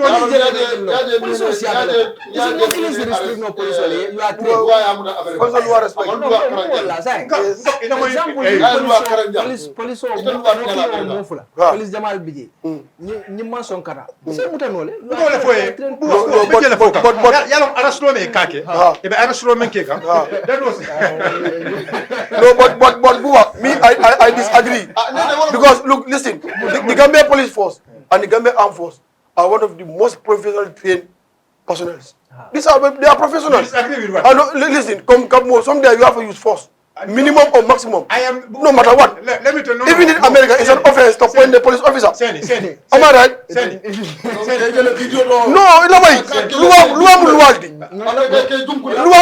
me just make this clear. Yes. Yalong nyimba fogande ko loi sembo dilale. Yes. Yes. Momam balang wala. Kami fo dem nyinti ko. Stage le bije mi along ko e nyanta mol di pala. Mu stage le mol sa. You sensitize people to understand. Let me say this. Yes. Hey, for number. I really don't care about language. I disagree with Let me tell you something. Police down there, what I think that police they always government enforcement. Let's say nim police dara arrestro ya de ko ila arrestro maintenant I mean enforcement nim police dara arrestro for example capital arrestro let's say ya donc tata men arrest ito ni sembo men tata je asembo nyum pour ka mari arrest akoli akodo wara ba anu mantoro sinoma e kam men ka wolo nyundu ko they call for reinforcement pour ayna pour wajel ko bo handul le nyame adama diya nyanto silola and the police have to always, because when the police a PR unit shot, the PR unit should always be there to sensitize people. That's why police have a radio. You understand? They have a radio station. They have to make sure people understand what is the importance of their radio station. They have to make sure people understand the frequency of that radio, and they should be there always to sensitize the public to know what is their role. I mean, what is the level of power and diamond. So, but let's go back. You let operation me along abeke kante. New operation as I said, I'm going back to it. It's one of the best operations. You said that already. Silokan nitara right now. Nilo ta silokan. Yajibe. Otumo eboka damen to jeno from distant. Biba jeno in the distant. And no, ibe menke kanteng is not about them. It's about us. It's about you. Ite me alonko you are occupying that place. Buba alman tankala ni accident dol keta. Buba silokan beka jele. Ni moto silo bula. Moto silo bula let's say ni kantuno de silokan moto ye ko kam. Buba Doketa jana doketa sukuta jaban jom mobi ite be siri moto ini dimo dolbe je bit ko do silo kanje wol ke la jel they sleep in their house in their those cakes ke la woloto yemela moto suto moto ina bam moto e seleta kamoda e ndir dumbata laare wodula buwa so what they are doing mafulo ko dolbe ya recommend so talbo left out black lina fole ila diamo wato you see ana tara ikasi silo ka siloka ibe watro laje mol kana ko kodo dila e ko kodo dila e ko kodo so do mol nin kansul na sama so onda you should pay tax on that duty on that yambo amako kansul le sindi jet yalan kansul me sindi wol ba yitla sida je e kodo so do mol as far as e kodo so do mol bulle sama so monda nin kansul nata kansul be kodo tale bulle those who zip do overall powers the powers me are kalbo fona yele ko mo yes very well ngani karo ila mo ani ay ila ko jawa bila so is glad ani ila ko jawa bila lo foe ilo nyun karo ni yes ani mo sama de ani karo la ka je senan de ko aliamu ya ko kama membo itam kansulo ilo nyun karo ni mo de kama afa mo so de astale section ga ya ko al wuli no, remember you nyundu ko council it's best. Let's say nyimbe memfoka what is happening in KMC will clearly be happening in Bilkama and other markets. You understand? Because nyaji be Bilkama all you do marso be into lekoto. You understand? It have Bilkama be into lekoto. But nila marso kono you find little space in the market. But minekata molu kana alo silokam. So what I want to say here will you left a memfo will you go ntol mol milliard lonko ntol lekata marso ndol mel yalon ko ndol la kara marché say ndol nyata men kala wolo ndol mel yalon ko ndol la kara marché ngata firo la je pour nan mba dumul mel yalon ko kasi silo kan ni life tankandi nam banka firo kema na dum marché kono ibaje lako to france ta ay dum marché kono ba nin kan ngata silo kan ka sandro ke bulo kono we are the one encouraging them to put their life at risk so ndel fane bang na mexon kana firo ke sila kan wa filal bulu na firo ke molma milliard ko wolle siri marso thank you so much talibo ide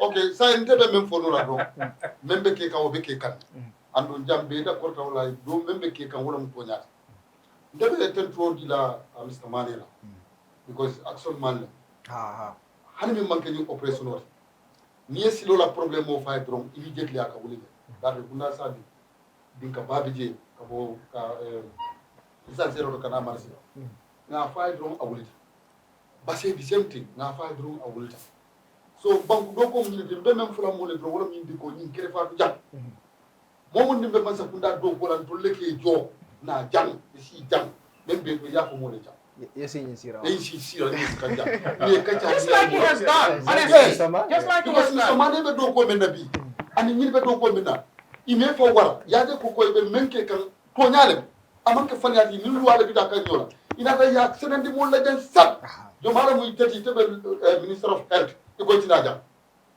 ite mu immigration e ko tina jam adum jamara place ole bebul woto ni media si falu mol karna jay ka si jang ika kacha mol ye ndela ko mota nata même bi je wolo ni ko banko kan kuma nyanda dugunda president da manti mayor da mati chairman da mati ini men ka do ko ka ngana si jang nga ñoo ñinin ka kuma kan la même be keri banko kan nga fa ñoy na ñoo daji ko falen be fo ko ilake ñim Bantaba infiltrate buwa ay no ay nene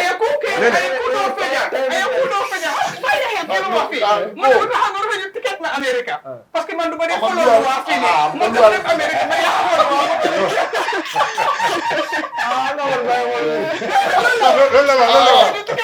amandal luwa na ja ima da America ya mu ne so wala mu nimbe luwa karando nso ko dro isroba ilake mo la so ha jakka la wallahi man why do you people bring this man here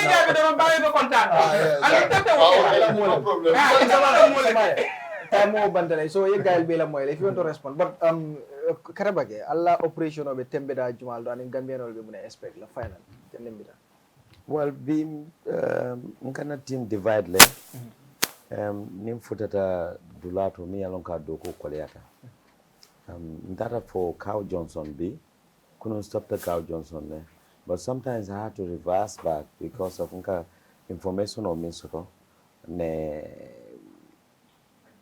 Nima bay si gannaaw li fa nekk man sama bopp I have to go there are things that du ma ko dee bugg a bàyyi kenn so I had to go and address it tey dañ demoon ba Cow Johnson and ma reverse ma bàyyi beneen team dama ko xaaj ñaar other team bi ma ne ñu jël yoon bi buy dem Tabakoto ñu jàlla ñu dem ba abattoir and hold it there man ma duga noonu Cow Johnson déedéet yoon bu ñu ñëwee noonu nawek xam nga Cow Johnson dafa dem faaje ko ndaane beneen bi buy duga nit pour ñëw bundu ya noonu naa awee noonu so kanami nawek noonu noonu naa clair ma jël yoon bu ndaw bu sew ni ma dem taalal ba nema garas parce que gis naa kër yi ñoo xam ne fence yi fii lañ em ñu taf te ñu ngi koy yokka every time noonu lañ nekk di ko yokka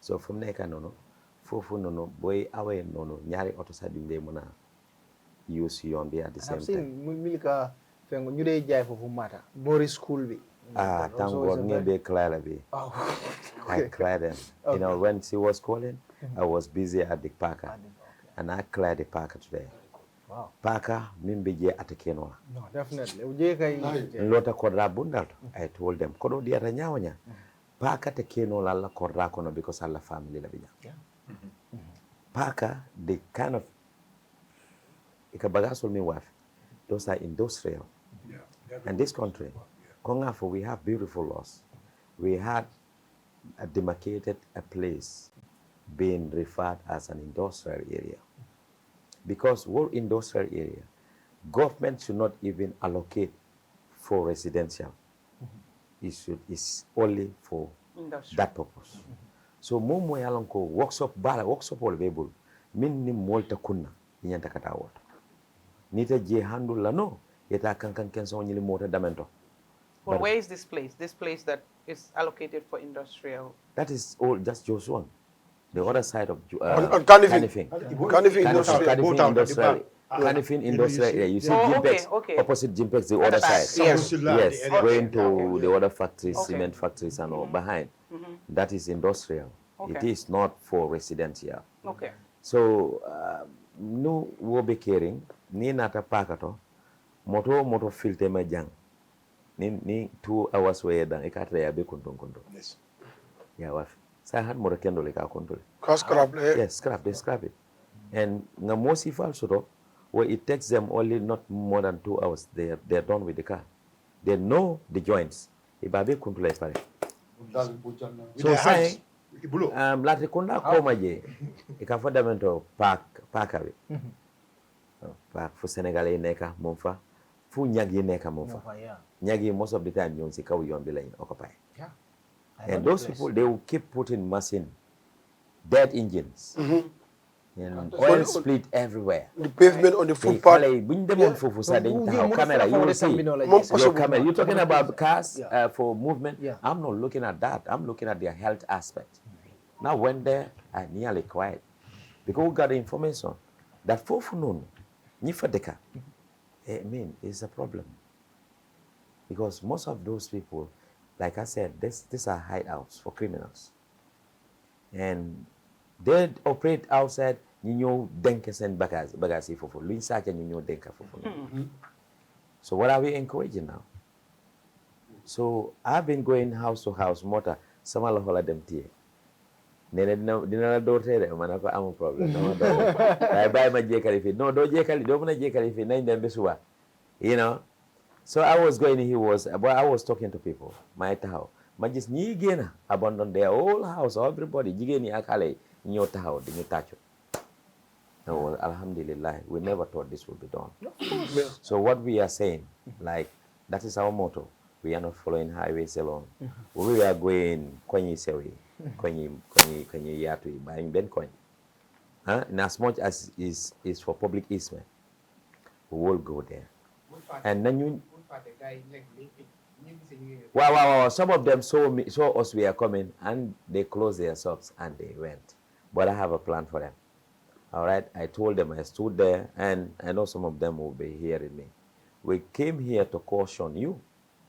You cannot make this road like an industrial area. It's not going to happen.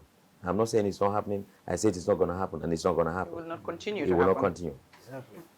When I go to your country, you expect me to read the laws. And abide by them. Laws that would be...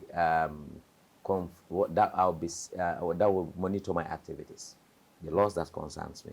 And I make sure during my stay in your country, those laws, I abide by them. I keep going there. I don't have a problem. Why do you have to come to my country and you don't even want to know whether what you're doing is wrong or right? And the way, if I had to go out, my own brothers and sisters, our own dads and moms, grandmoms, move them because they are wrongfully occupying that place illegally. We're not going to spare anybody. We'll send everybody out. That's why we went there. Ñu ngi génne ñëpp electamit suma gaay dañoo continue because ñun dem nañ ba ci abattoir dañoo continue ahead into Lamen. We are going to Brikama. When we finish that highway, c'est la ñoo duga ko ñuy sawi. Why my advice to the people, appeal. Dañoo appeal. Xam naa ne wax bi bari na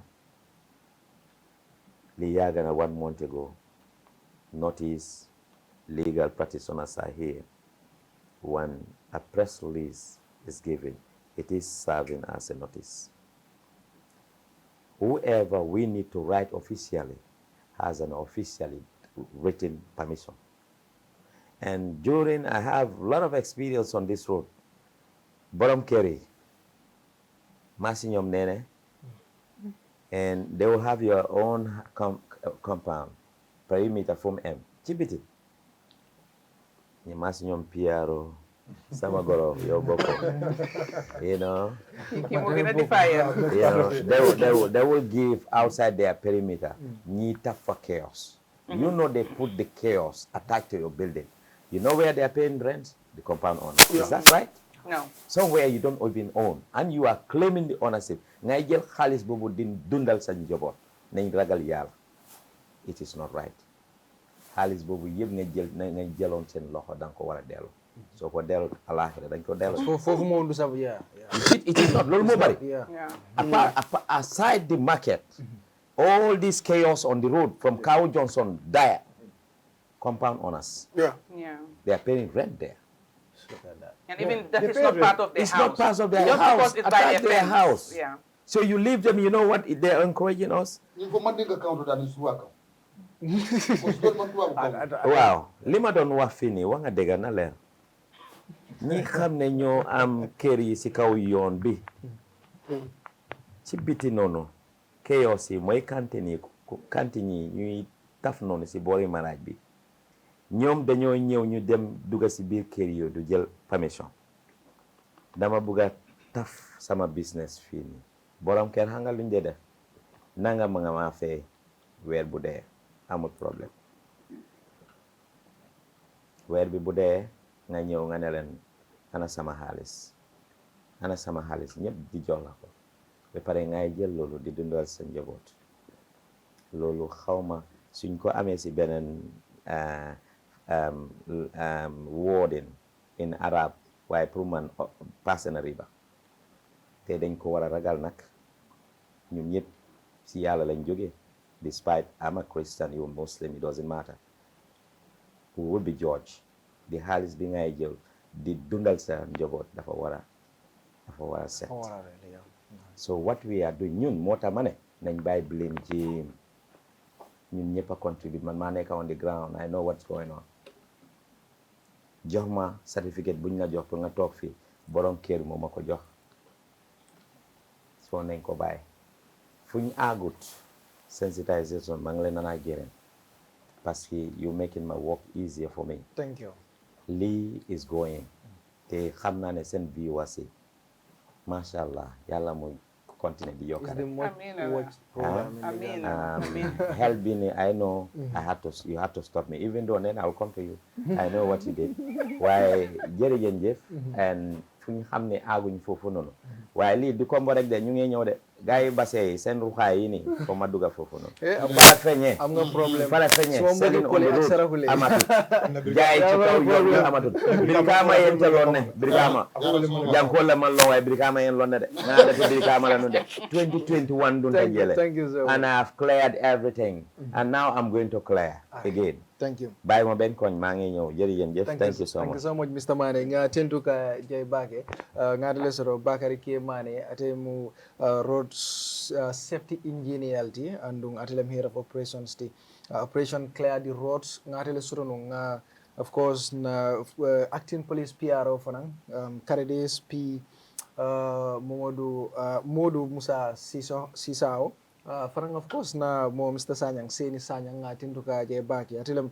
deputy commissioner ti municipal police of course I'm chief of operations Kanifing municipal council nga ngetol be tinduke je baki ka fitanan jam because program ñil be soro platform killing ama easy but it was a very interesting program nga moltinduke je bake ko nga fu nyamen drong min kan bayo kara wolem kamsos creation de la commandi on the 2410641 2410641 abe Costa Road gara so konoto je nga molbe tinduke je bake na sponsor care finder mbafale ala barka bake molbe sita korda sang care finder le kordal soto locational betiata bake le lanol fanan warta ka korda fanan lole na tara kene kensongale be bulu bari amandan woto mollem fana miya lon ko ni korda sanji la korda kayto isa soto wato la wato mon problem soto je bari sen safe finance mollem miya lon ko kodi kio Gambia jang itolla soniandi bunda keme fulay fana e wole soto jang andon abole be bulu ni a download ce credit ko ning kaspa be sanno nying aboto man jari kara biti kolto wala kara fo nawe kara kaspa sangola je nga smart GSM technology fanan tenduke je bake miliyalon ko tol ka mobile wafole ke Gambia banko kan jang Android phone kara fo iPhone headphone original kara fo flat screen télévision ngolu be bulle itol fanan dabe mol kono mi nyum programme o face à ka sembentu andi ali tara tabo koto nice building bari be basse fanan e ko bank bala e be talinding opposite fa Bakary tombo jare la cordato bari be late kunda bambo gara soto ila nombal be tara bari kan screen o dumale na technician ol ngi tenduke je bake bari bi so kuta molla jam bakele Charles Elvis Ngom atele nyaton kaya momi Ngom fanan bijele karafo Mustafa Camara ñelbe mo molleti mi alon ko ebe programme o ñin koma ani momo mi alon ko be ñin programme o koma ante buba gaji ko ba fulale fo arjumanala ala barka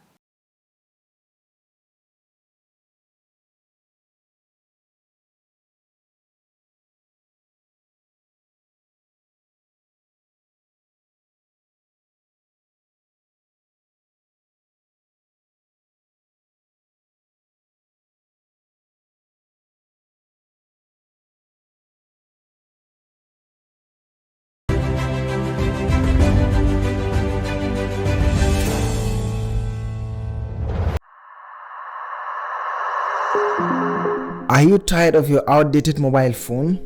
Are you in search of the latest and most advanced mobile devices available? Look no further.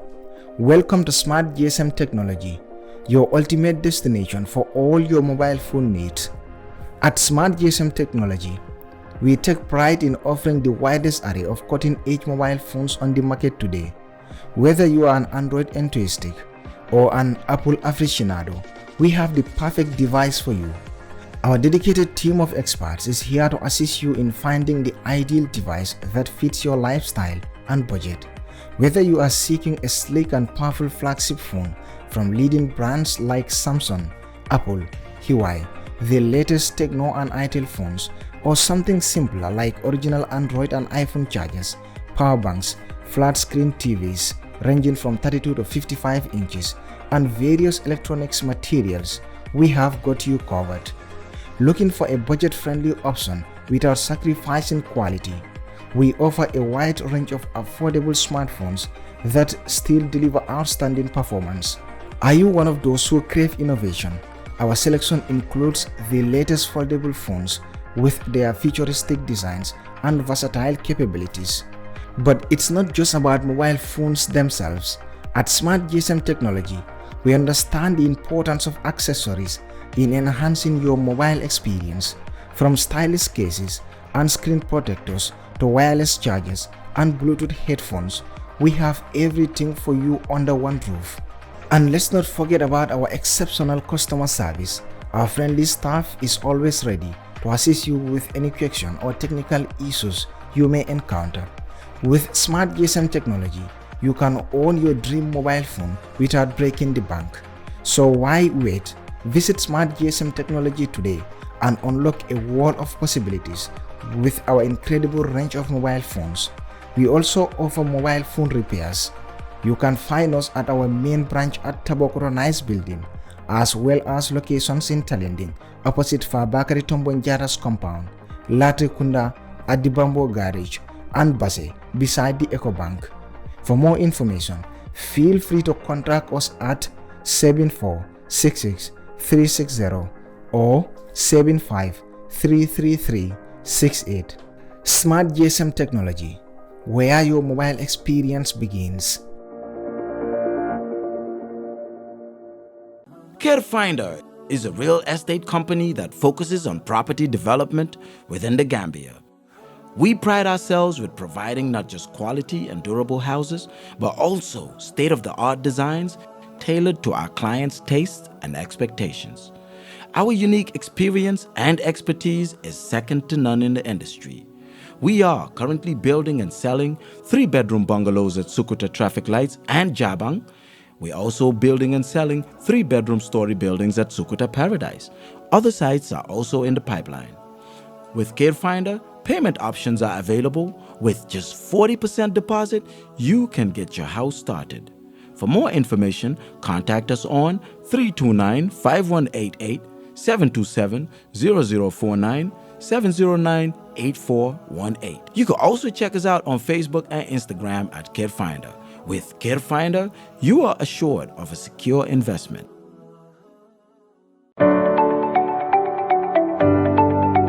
Sainey Finance. For all your money transfer needs from UK to the Gambia, we offer services including cash pickups, bank deposits, cash power purchase, and mobile top-up. Pick up at any MSJ branches throughout the country. We are open for business every day, including Sundays. Download our easy-to-use app and enjoy the best rates in the market. Available on all Android and iOS devices.